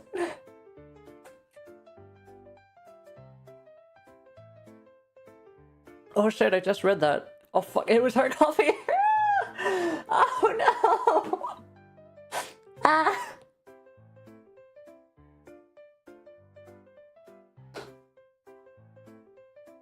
Ah. Oh gosh. Why did she leave it on my desk? Why? Busy with work, but day's been good. Good. I'm glad you're doing well, hooligan. I might not be in a moment.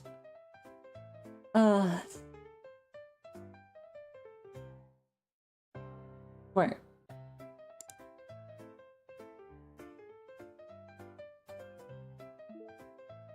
Oh, is her first name Victoria?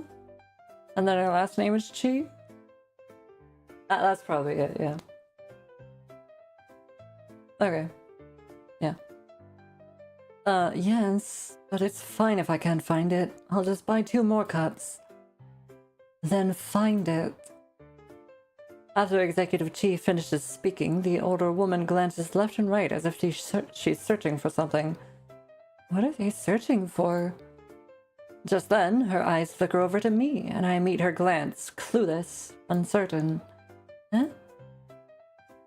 Before I know it, I find her standing in front of me, a forced smile on her face as she stares at the cup of coffee in my hand, before looking up at me. Her eyes are accusing. Oh boy. My heart stops. I quickly retrieve my hand. Eh? Don't tell me this cup of coffee actually belongs to her. Now that I think about it, that makes a lot more sense. Megan and I weren't apart for long. How could she possibly have the time to buy me coffee? The woman remains silent, staring down at me, awaiting my next move. I nervously stand up, fighting the urge to shrink back against her scrutinizing gaze, and awkwardly say, I'm so sorry. Is coffee yours? I thought my friend brought it for me. I apologize for the trouble I've caused. Why don't I buy you another cup? Executive Chi has walked over and gives her an exasperated glance.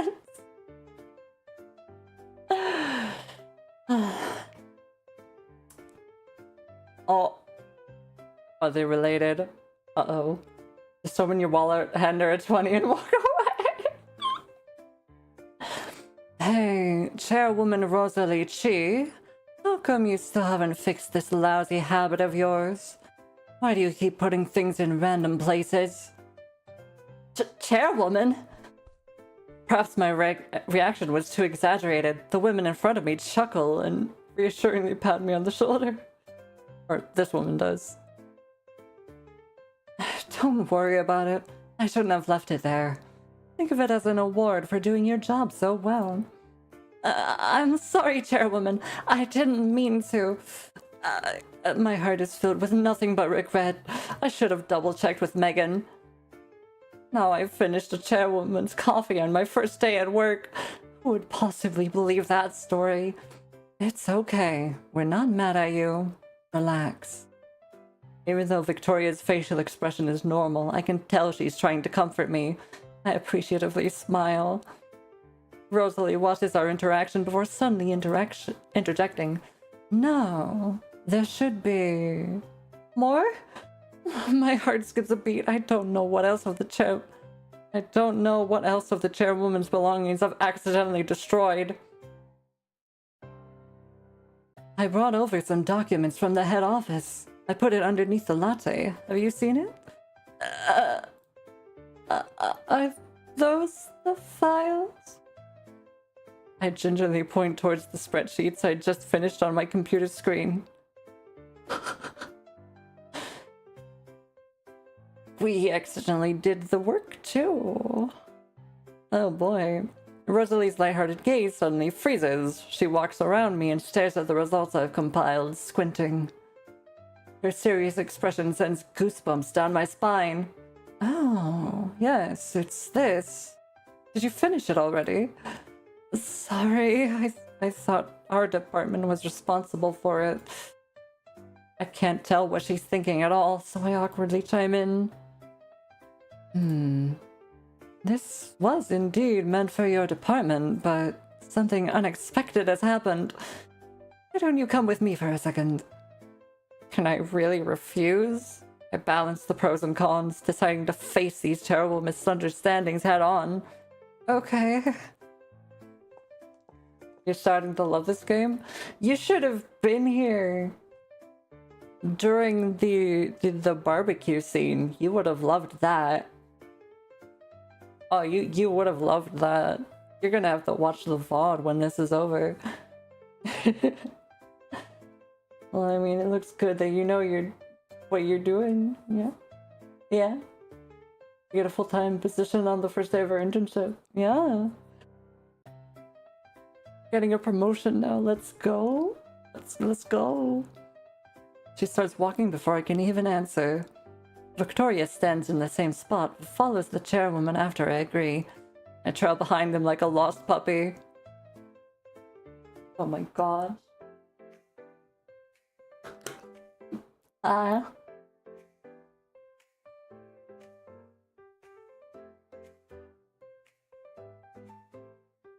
Are we going to have two sexy older women flirting with us and taking care of us now at our job?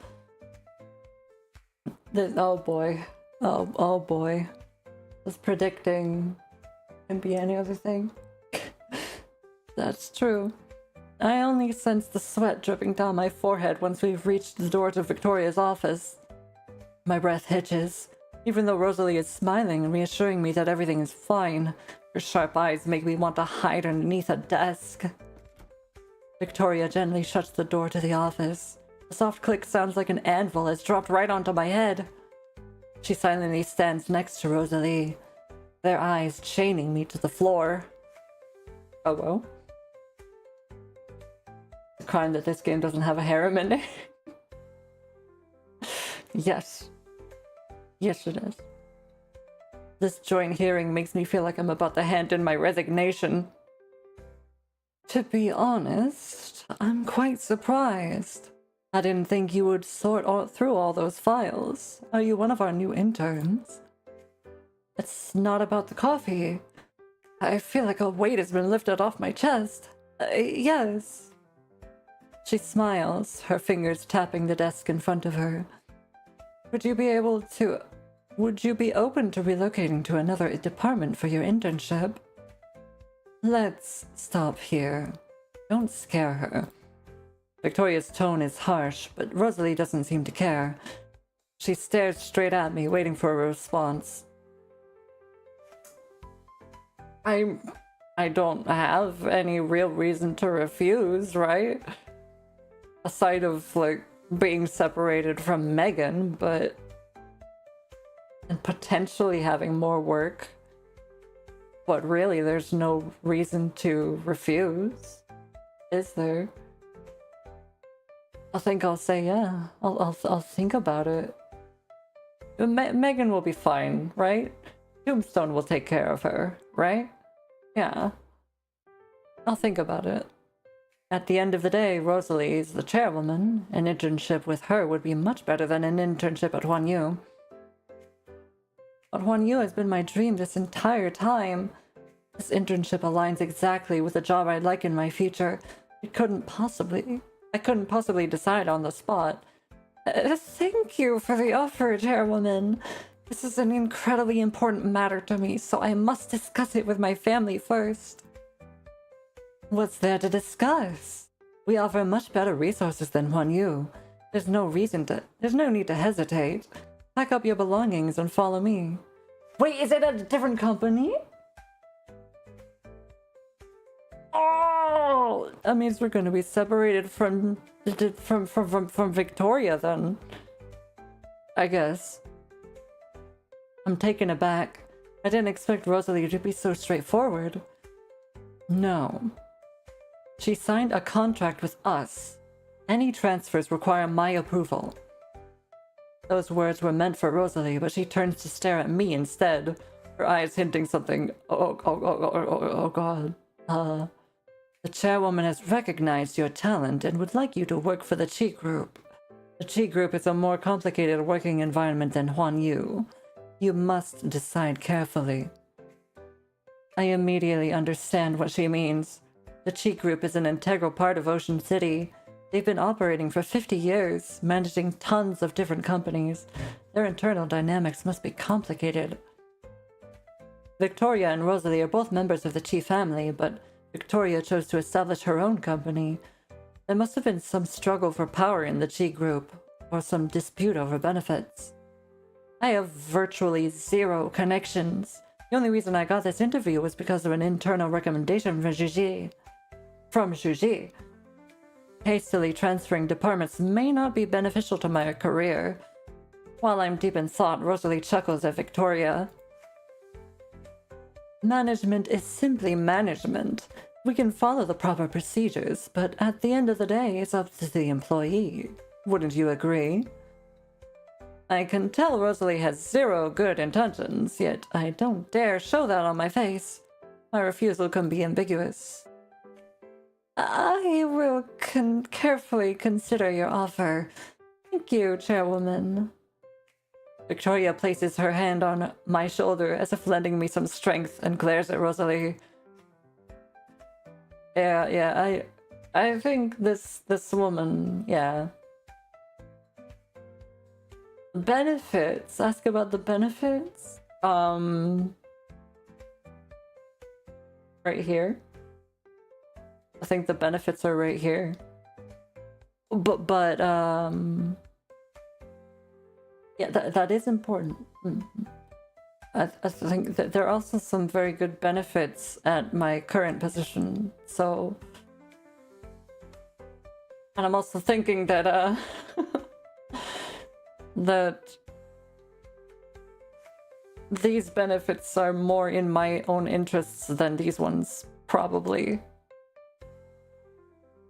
Probably.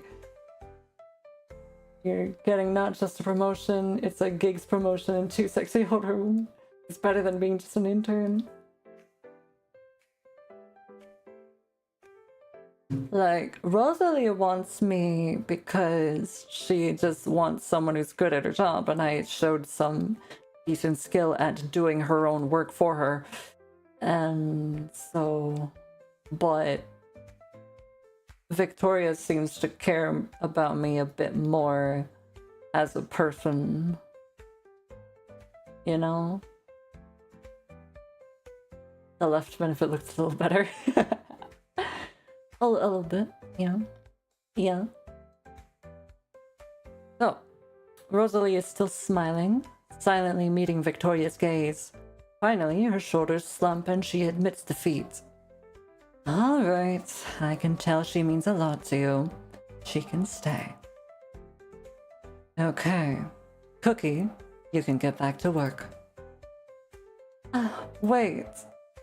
I'm about to open the door and exit the office when Rosalie calls out to me. She reaches out and grabs the doorknob, yet is in no hurry to open the door. I caused you a lot of trouble by misplacing my belongings, and inadvertently increased your workload. I'd like to buy you dinner as an apology. What do you say? Huh? She's probably still just trying to poach me. It's probably all it is. Yeah. I don't understand what she's implying, and helplessly glance towards Victoria. My heartbeat calms down when Victoria nods. She's been protecting me this entire time, so I trust her judgment. Thank you, Chairwoman Chi and Executive Chi. I text Megan since my dinner plans have now changed. Oh boy. I can't grab dinner with you tonight. Get home safe. Huh? You said we'd get coffee together. I just finished running an errand. Apparently the coffee shop has less people around this time. Any mention of coffee sends tears streaming down my cheeks. My entire afternoon has been a burning disaster because of one singular cup of coffee. Megan has unintentionally reopened a wound. I grit my teeth and type out, maybe next time, before putting my phone away. It's a trap. She's throwing something to see if she catches you. Yeah, definitely. Victoria and Rosalie must have more money than I could possibly imagine. The restaurant they've invited me to is luxurious and high class. I feel out of place dressed in my plain, simple clothes. The two women sitting across from me are familiar with the menu. They're both here? Oh boy. Rosalie gives recommendations for what to order after asking for my preferences. The food is exquisite, but I feel like I'm sitting on pins and needles. My mouth is tasteless. Are you still hungry? I immediately shake my head. She is such a mom. Oh my god. I immediately shake my head, scared there will be more misunderstandings. I'm completely full. I'll drive you home. Rosalie, you can head back. Be careful on your way there. Call me if anything comes up. She nods, making a call me signal with her hand. Oh boy. I'm sad this was over so quickly. I wanted to see more of the dinner. This entire day feels like I've survived a hurricane. Why so nervous? How could I not be nervous? I didn't expect your cousin to be the chairwoman. I feel like I've stumbled upon some classified secret I'm not supposed to know. It's not a secret. We're just relatives. Are you upset with me for denying you a transfer opportunity? She casually asks, but I can tell she's searching for a serious answer.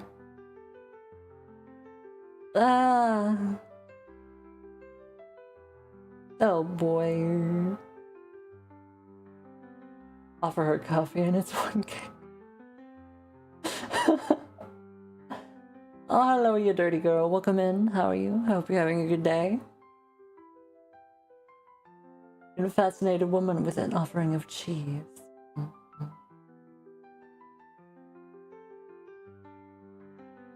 Huh? Yeah. It would look bad if we immediately transferred. Yeah. Let me just yeah. I could say I'm not upset. I could empathize with her. Playing dumb is definitely the wrong choice with her. I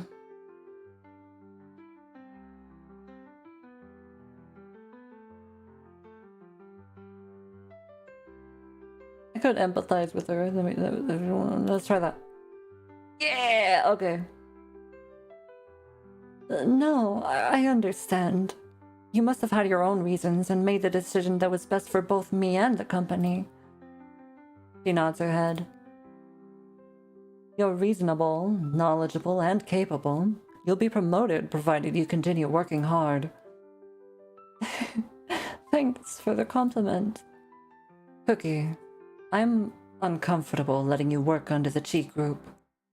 Is it that scary? I don't know what the others think, but to me, the Chi group is all about connections and establishing relationships. Not really a place where you can grow. Victoria's words pierced me like a knife. The Chi group would be a living nightmare. Good thing I didn't make the wrong choice. I'm grateful I didn't dive headfirst into Rosalie's trap. Guess it's good that there was no immediate yes option. Play dumb and you get on the streets. Probably. Yeah. Victoria only drives away after I've gone upstairs. After I take a shower, I noticed I've received a text. Her again. Wonderful job today. Get some rest. Thank you, Executive. You too. You can just call me Victoria. No need for such formalities. Victoria? Like this? It feels weird. Executive Victoria. You just took 2 steps back. I'll just call you that when we're alone. Okay. It's getting late. Wonderful job today. Get some rest. Hey, you too. Good night. Good night, Cookie. Oh my gosh. She likes me. She absolutely likes me. Okay. What was that achievement? Hold on. Achievables. Internship secured. Complete the 2nd chapter. Okay. Oh boy. Here we go. I'm hoping this game is making me humph. Very.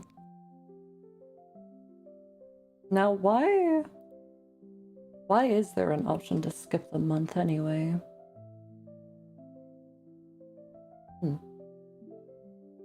Maybe you're just looking to unlock CGs or something. Alright, who do we go for? Why am I even asking? We're going for Nixie this run. No mixing personal relationships with business? That's a good point. As mommy as she is. She'll have to wait until after Nixie. Yes.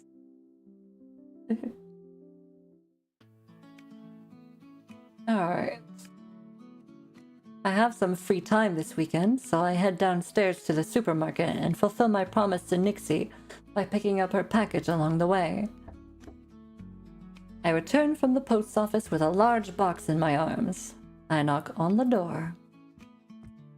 I soon hear the sound of footsteps approaching me from inside. The door clicks open a few seconds later. Oh, are we actually going inside her room? At her house? Before I can say anything, Nyx cheerfully greets me. Gigi, you're here! She takes the large box from my arms and invites me into her apartment. Thanks, Gigi. Leave the rest to me. You can take a break. Okay. She sets down the box in the corner. I catch a glimpse of the contents. The box isn't sealed tightly. I see colorful objects poking out from inside, but can't tell what it is. What's inside? It looks beautiful. Huh? They're mostly tarot cards. I use them in my live streams. Tarot cards. I ventured into foreign territory. Curious, I ask her more about it. Do you use these to do readings? Yes, occasionally. That's amazing.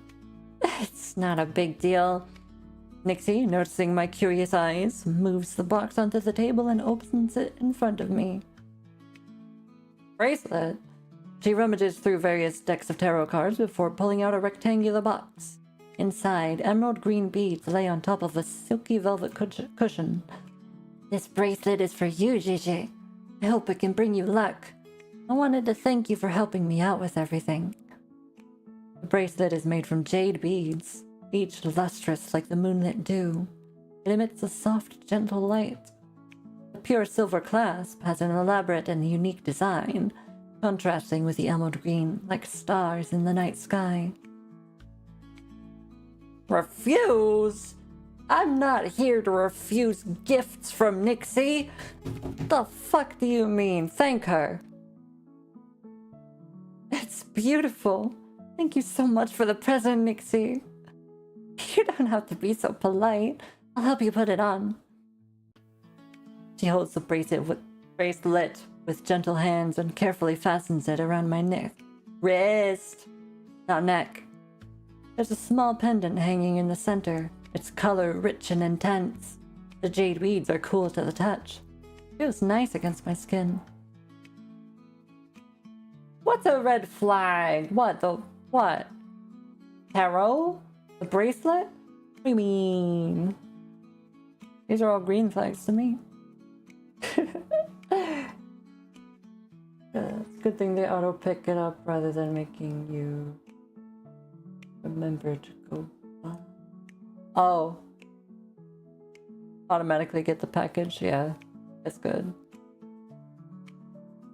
You should read our love life? Huh? The tarot card's the red flag? It's no red flag. I accept the bracelet, but I'm still curious about her tarot cards. I wonder if Western methods can predict Eastern fates. Perhaps it could tell me more about my soulmate. I decide to test the waters. Nixie, can you read tarot cards? Of course. A lot of my fans ask me to do private readings for them. I'm very accurate. Would you like a reading? Yeah, maybe focusing on my love life? Is that okay? She thinks for a second before responding. A full spread would be best for this. But I'm tired right now, so why don't we just draw one card and get a general idea? What do you say? Of course. Completely up to you. She shuffles the deck and smooths them out in her hand. Is there someone specific on your mind, Gigi? This is a very private matter for me. I hesitate, thinking about what to say before answering.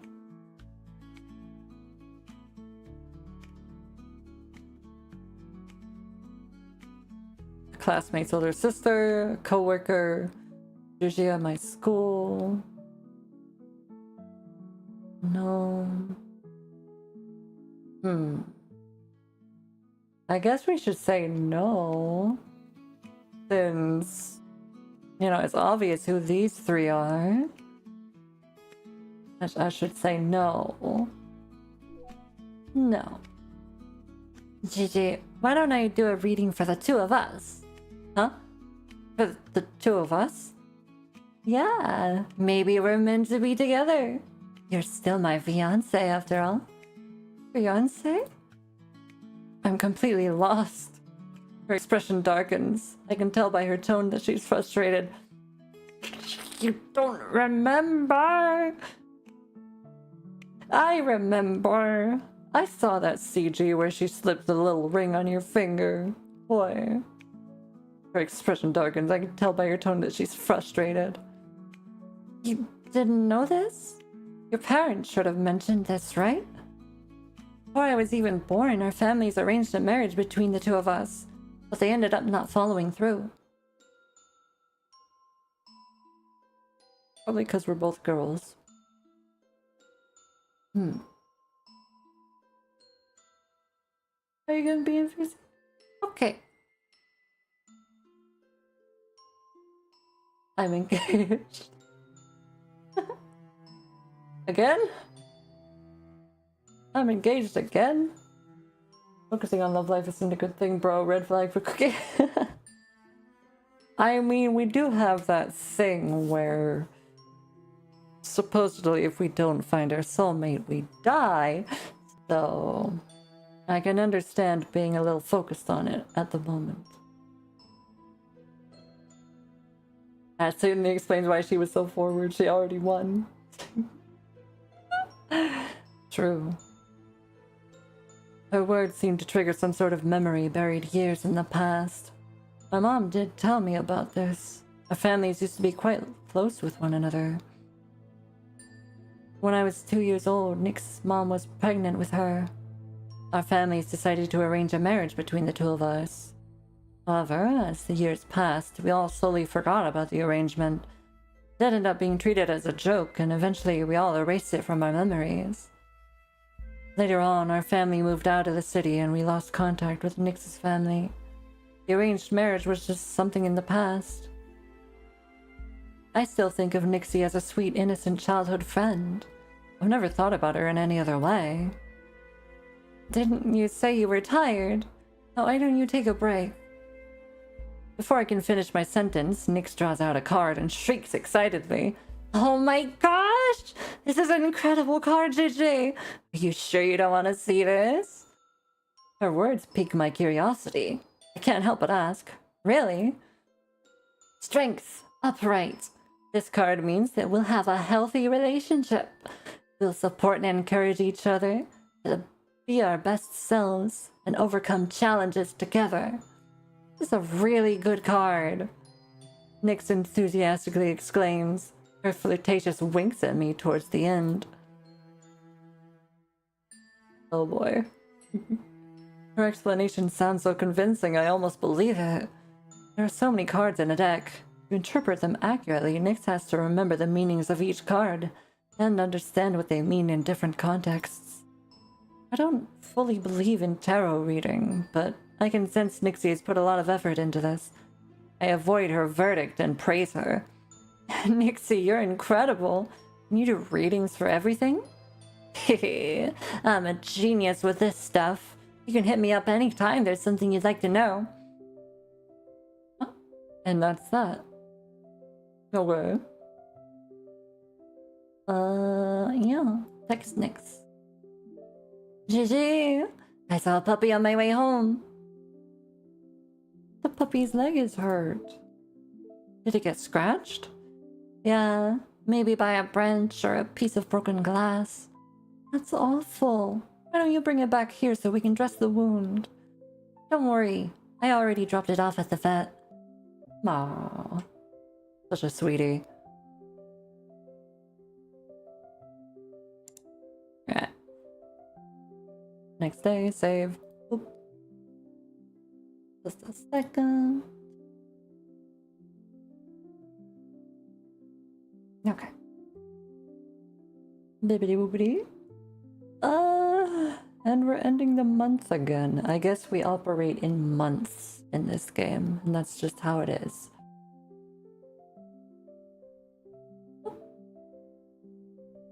Usually we operate in days, but...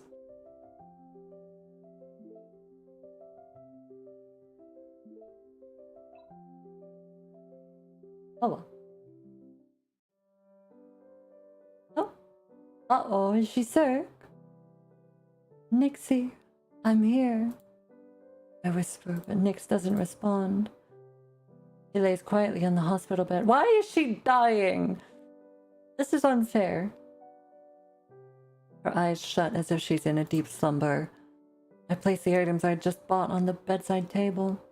I let out a sigh, recalling the events that led to this exact moment. 10 hours ago. She's not allowed to die! Boy! Nixie and I went out together. When we were crossing the road, a car suddenly lost control and swerved towards the sidewalk. Maybe it was intentional, maybe it wasn't. The car was charging toward me, and in that split second, Nyx pushed me out of the way. Another car that lost control. I stand there, frozen. The panic from that day's car accident rushes back, overwhelming me. Fortunately, Nyx wasn't seriously injured. A pedestrian nearby helped call an ambulance, and she was rushed to the hospital immediately. The doctor told us she hadn't suffered any major wounds. She just has a mild concussion and would be disoriented. I sat right next to her hospital bed the entire night, only leaving in the morning to buy breakfast from the cafeteria. Yesterday afternoon, the police came to take a statement. They told us that there wasn't a driver in the car. But if there was no driver, why did a parked car suddenly start moving? The detectives are considering the possibility that the car's brakes broke. That combined with a slight downward slope on the road. And we're still waiting for an exact answer. Truck-kun is out of control. He is. He's supposed to stay out. Stay out of my Yuriotome. Has my bad luck affected Nixie? Nix has been unconscious for an entire day and night. Her face is as pale as a sheet of paper. The doctor told me to call her family. I called her parents, hoping to get phone numbers of the Jia family. They were neighbors for years. Maybe they kept the line of communication open. Sadly, Mom told me that after we moved away, Nick's family did as well. They changed their number and we haven't been in contact since. I can't believe everything ended so long ago. It's like yesterday Nixie and I were playing together. Sitting next to Nixie, I feel confused. I know nothing about her. She risked her life to protect me. If something really happens to her... Ah, that's a truck. Speaking of trucks... My heart fills with anxiety, but I suddenly feel a gentle touch on my finger. I look down. Nix weakly smiles. She tries to comfort me. She doesn't take her hand off my pinky, but she tries to lift it up, as if telling me to wipe my tears away. Gigi, why are you crying? See, you're awake. Oh, I'm so glad you're awake. Nixie opens her mouth again, but nothing comes out. She just woke up, so her body is still weak. After taking a few breaths, her lips move again, and she murmurs. I'm worried she'll exhaust herself, so I lean in. She says, we're choosing what she says?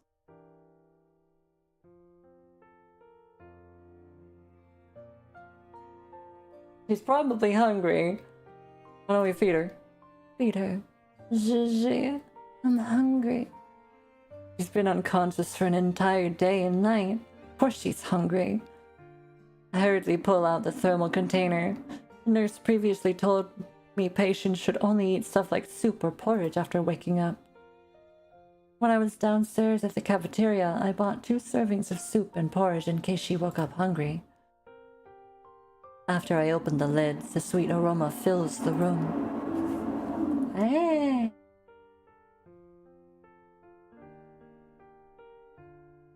Stupid truck.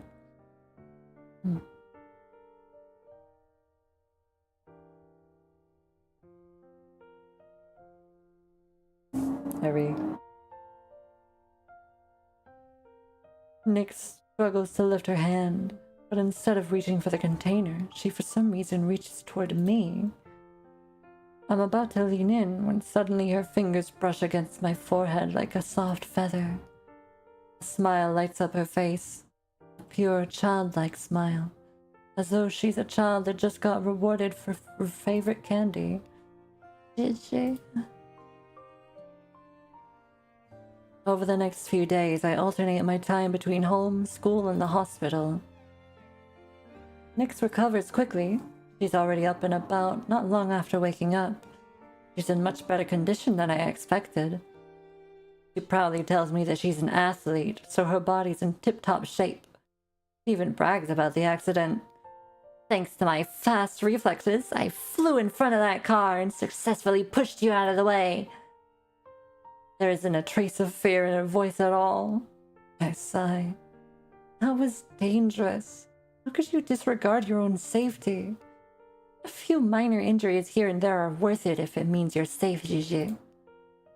Plus, I get the bonus of having you by my side while I recover. You shouldn't think like that. Nothing's more important than your own health. I say that, but I can't shake the feeling that this car accident was targeted at me. I had inadvertently involved Nix. Do you still remember the past? The past? She looks at me, her eyes distant. When I was a kid, my parents were always fighting with each other.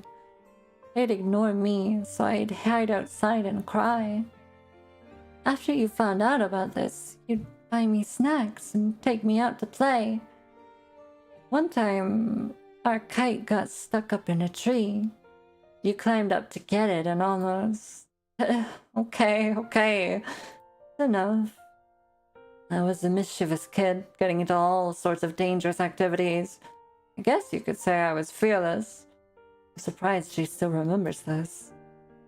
I quickly cut her off, not wanting to remember embarrassing moments from my childhood. Why won't you let me finish? Gigi, you never let me talk about the past. Those were the days I was the happiest. I glance at her. She sits quietly on the hospital bed, her face still pale, her eyes lonely. My heart aches seeing her like this.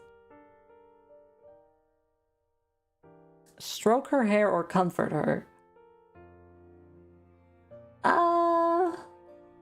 I feel like stroking her hair is a bit more intimate. Let's choose that. Yes! Aren't they the same though? Well, I would assume that comfort her would probably be something lame. Like just doing it with words. But brushing her hair is definitely physical contact. Which is good. I can't help but reach out my hand and ruffle her hair. Did she? I can't believe you remember. I don't want to forget about the past. You were by my side all the time, protecting me. I'll always remember. My hand slips off her head and slowly drops. She grabs it in hers. We'll create even happier memories in the future. Her recovery is going well. The color on her face is returned. She's currently sitting up in her bed, playing with my fingers. It's like she's a child that just found a new, interesting toy. Yes, I'm your very new, interesting toy, yes. Her warm palm brushes against each of my fingers. JJ, don't beat yourself up. I'm an adult now. I can protect you. I'm really happy I was able to help. It's been my dream ever since I was a kid. Even if I died, I don't say that. I refuse to let her belittle herself.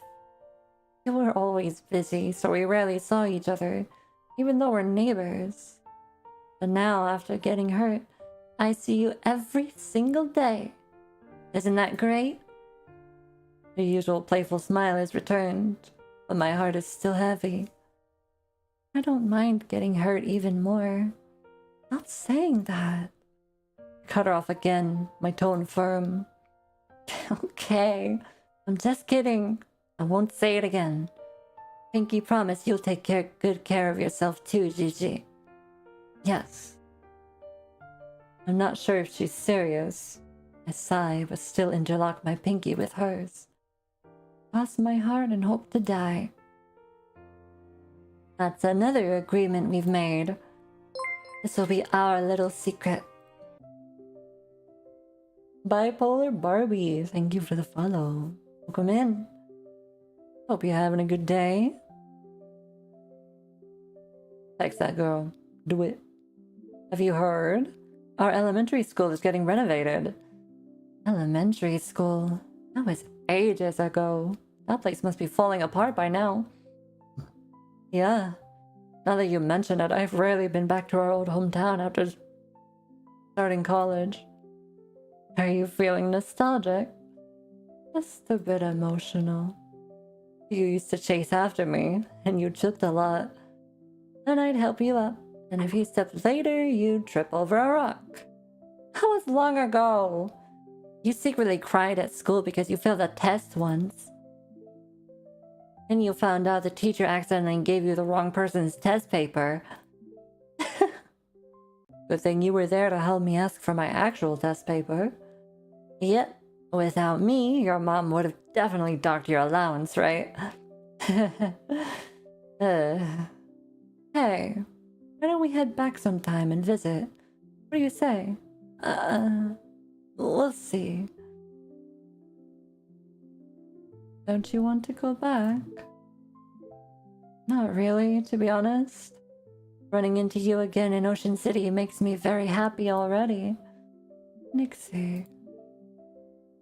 Gigi, I'll go back and visit with you if that's what you want. Ah. Hello? I see those ears. Ugh. People, boom. There we go. I think I'll go one more chapter and then stop. Let my voice rest. Because I can feel it getting a bit strained already. Oh. Let's go.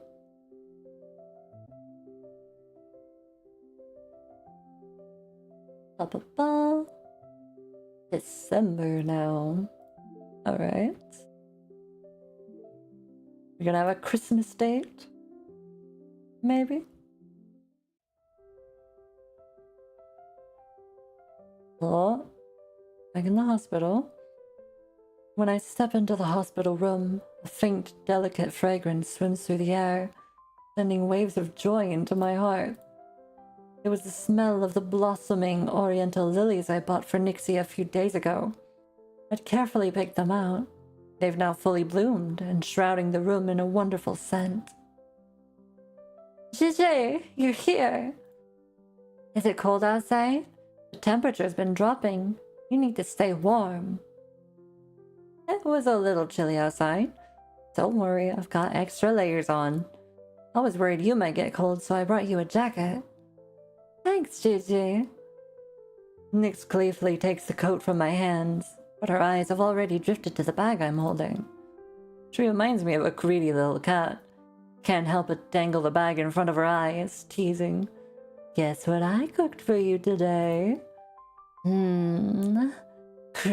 Christian carp tofu soup? I've been craving that. Correct. I saw you searching for it on a food delivery app, so I thought to myself, why not make it for you? Have a taste. I know that Nixie's been living independently for many years, but I still see her as the childlike Meme I have to take care of. And after all this, I have to admit, Nixie's more capable than I am. That day, when the doors to the emergency room shut in my face, my mind went into a frenzy. I didn't know what to do. I only began calming down once Nixie was settled in her room. After she woke up, she handled everything herself. She didn't need my help at all. She was badly injured because of me. Guilt eats me alive. I knew I had to do something for her, but Nixie rarely gave me opportunities to help. In the end, the only thing I could do was bring her food. I hoped it would help her recover. My thoughts wander back to reality, when Nixie is almost done with the soup. I curiously inquire about what I saw when I walked in. What were you doing earlier when you were by the window? Thank you for the follow, Bushnut. Welcome in, how are you? I hope you're having a good day. Her gaze drifts to a bouquet sitting on the windowsill. I trimmed the flowers so they'd last longer. Even when you're busy, the flowers you bought me will accompany me. Her words are unexpectedly sweet. The delicate fragrance fills the air. No problem. Good. Good. Glad you're good. It's good. Good to be good. Mama. I can't help but smile. Her words are unexpectedly romantic. We'll plant our own flowers. This suggests a future together.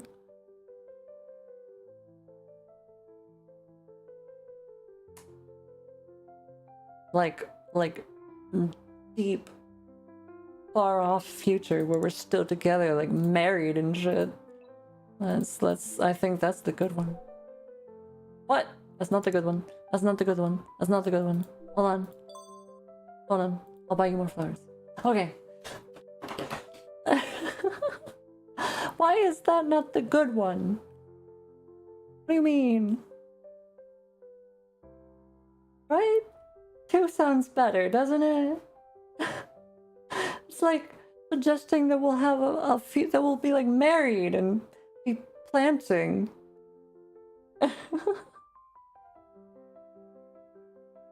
Planting the flowers in our home that we have together. Like what? Why is that not the good one? Oh well. I didn't read it. I just saw the thing that popped up. It just had the 1 arrow, but this one, buying the flowers, had 2 arrows. So apparently this one's a good one. You saved my life. You really think I'll cheap out on buying you flowers? I can buy you a bouquet every single day.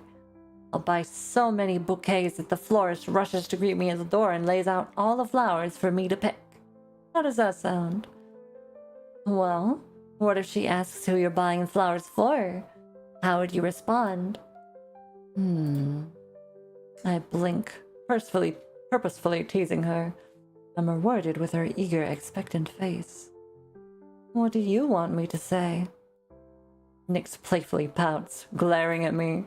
You're so mean. I grin, patting her on the head. I change the subject. The flowers in the vase are almost wilted. Do you want me to throw them away on my way out? No. But there's no use keeping them here. I like these flowers. They're still mine, even if they turn into little dust particles. I'll put them in a box if they wither and admire them from there. Her tone is tender and affectionate, as if she wasn't talking about the vase, but a strange feeling creeps into my heart. I can press these flowers for you if you like them so much. Okay, but promise you'll buy me a new bouquet tomorrow. I want both the old and the new. I will. Why don't you eat? I'll take a break and head back to school later. You can have the bed. I can eat at the table. No way. You're the patient. I'll just take a quick nap in the chair. Nyx tugs on my sleeve, dragging me to her bed. No more arguing. You won't have time to nap, Gigi. Can't win against her. My exhaustion is getting to me. I obediently nod and lie down on the bed, drifting off. I'm lying down in the bed with her. Why are we getting this music?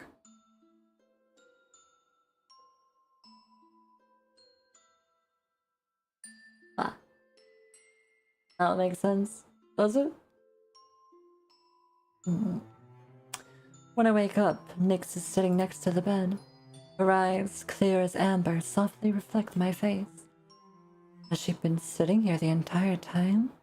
Staring at me this entire time?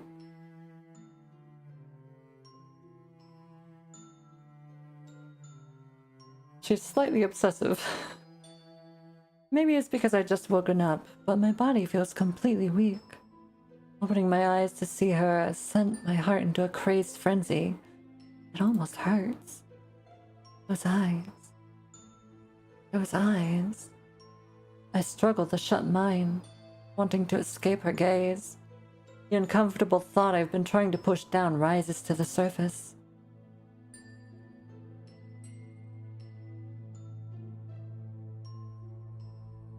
Why are things suddenly getting creepy? Memories of the past surface and flash before my eyes. Nyx's enthusiasm, her yearning, how she went so far as to save me. And when she read my fortune, she even calculated our fates. She brought back memories I'd already forgotten. Does Nixie have feelings for me beyond friendship? Yes, you dummy! She does. But I've never thought about her like that. Even after reconnecting, I still think of her as the Mei next door. As our parents arranged a marriage for us. Or yes, our parents arranged a marriage for us, but it was just a joke. Did Nixie think it was real? About time this idiot realized. Nixie, I attempt to call her name. She finally blinks, soft smile spreading across her lips, as though she just returned to the present. Did you sleep well? It was okay. How long was I asleep? Oh, 40 minutes or so. Perfect timing if I do say so myself. Okay, time for me to get to class. I put on my shoes and straighten my clothes. Nix remains seated, not moving a single finger.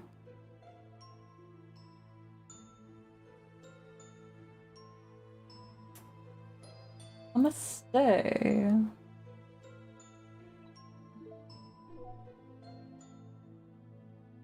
I quietly observe her expression. She's never been good at hiding her emotions. I can tell what she's feeling with just a single glance. The feelings buried deep within her eyes aren't sadness, but rather... I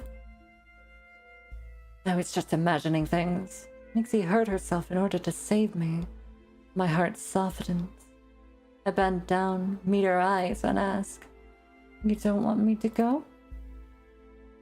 Nix shakes her head. She doesn't say anything, but her misty eyes clearly aggrieved. I want to say something to comfort her, but the words stop in my throat once I see those eyes. It's obvious that her lament isn't just due to a friend leaving, and the fact that she'll be alone.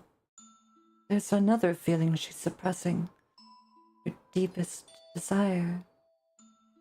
Nix is jealous of my relationship with Megan, even though we're just friends. She always wraps herself around my arm, snuggling next to my shoulder. She constantly latches onto me, pitifully blinking at me with those bright eyes, begging for my attention. It's almost as if she's telling me how much she needs me. I had assumed this was just her being childish. Maybe she's still dependent on me.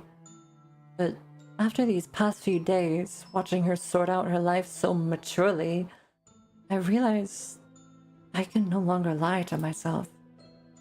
Nixie has already grown up.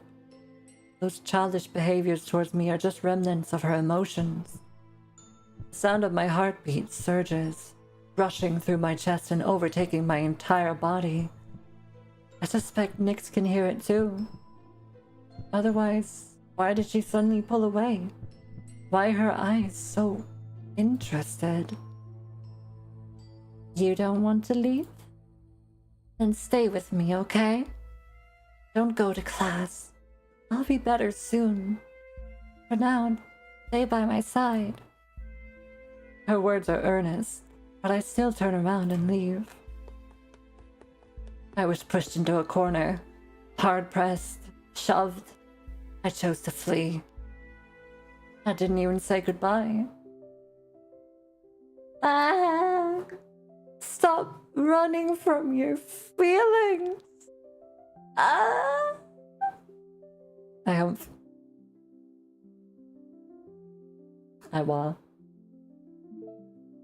playing a fool. Merry Christmas, Gigi! Thanks, Nixie. I made you a special bento for Christmas. Guess what's inside? I have no clue. It's not gingerbread cookie onigiri, right? Or maybe cookies shaped like Christmas trees? You guessed it perfectly! You're not secretly living in my head, are you? I saw your Instagram post. We had that, and we ran, right? We are connected telepathically. Really? I find that suspicious. Just kidding. I actually saw your Instagram post. What? I thought I hid the post from you. Looks like you made a mistake. So careless. But I'm really happy you've been paying attention to my posts, Gigi. See you at lunch. Alright. I will.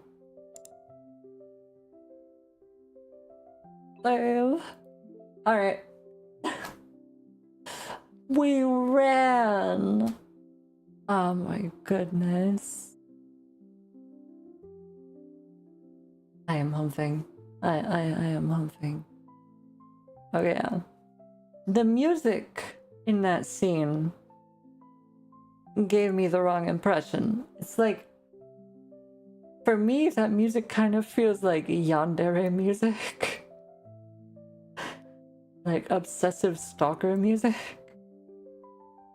But I don't think that's what she is. I think she's just actually, truly in love with us. As she's been showing this whole time. And we're only just now realizing.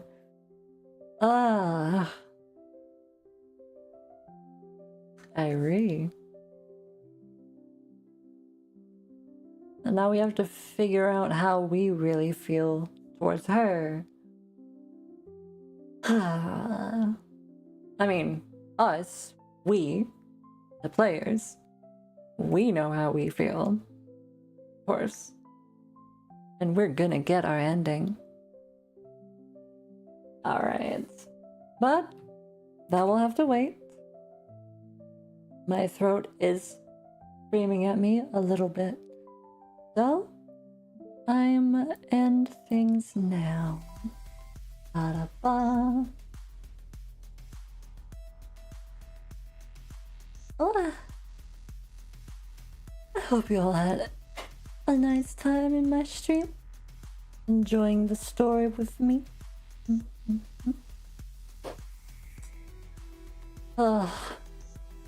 Everybody wants us. What the fuck?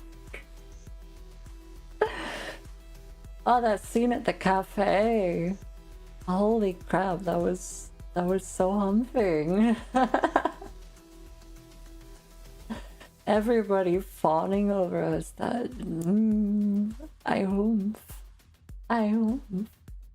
Wish I was that popular in IRL. Right? Where's my harem? No, I'm just kidding. I've already got the perfect set. I don't need one.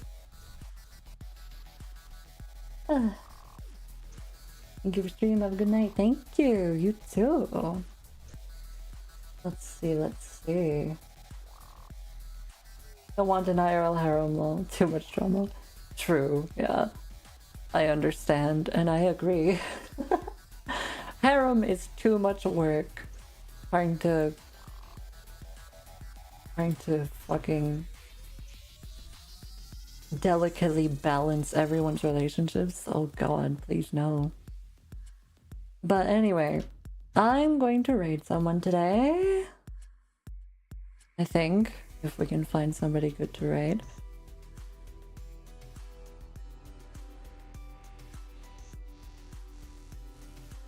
Sure, that works. Da-da-da-da. Great for fiction, but not reality. Yes, definitely. Well, once again, thank you all for being here. If there's any new people here who would like to keep up with me, I have a Discord server where we can hang out and VC sometimes. Sometimes we watch movies, play games, or you can just share memes with us, or just keep up with my streaming stuff and all that. Today we're going to be raiding Fenris again.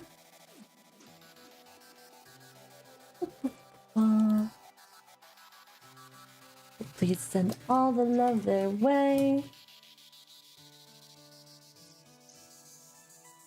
The right message. Feel free to use your own emotes if you don't have access to mine outside of this channel. Discord scares your 30-year-old bolt? Bro. I'm 30 years old too. What the fuck? Or... You're calling us old? What is this? But anyway, everybody please enjoy Fenris' stream for however long you decide to stay. They are currently playing Wuthering Waves, a different kind of harem game. So, enjoy, and I'll hope you have a good night. I'll see you all again soon. Bye bye.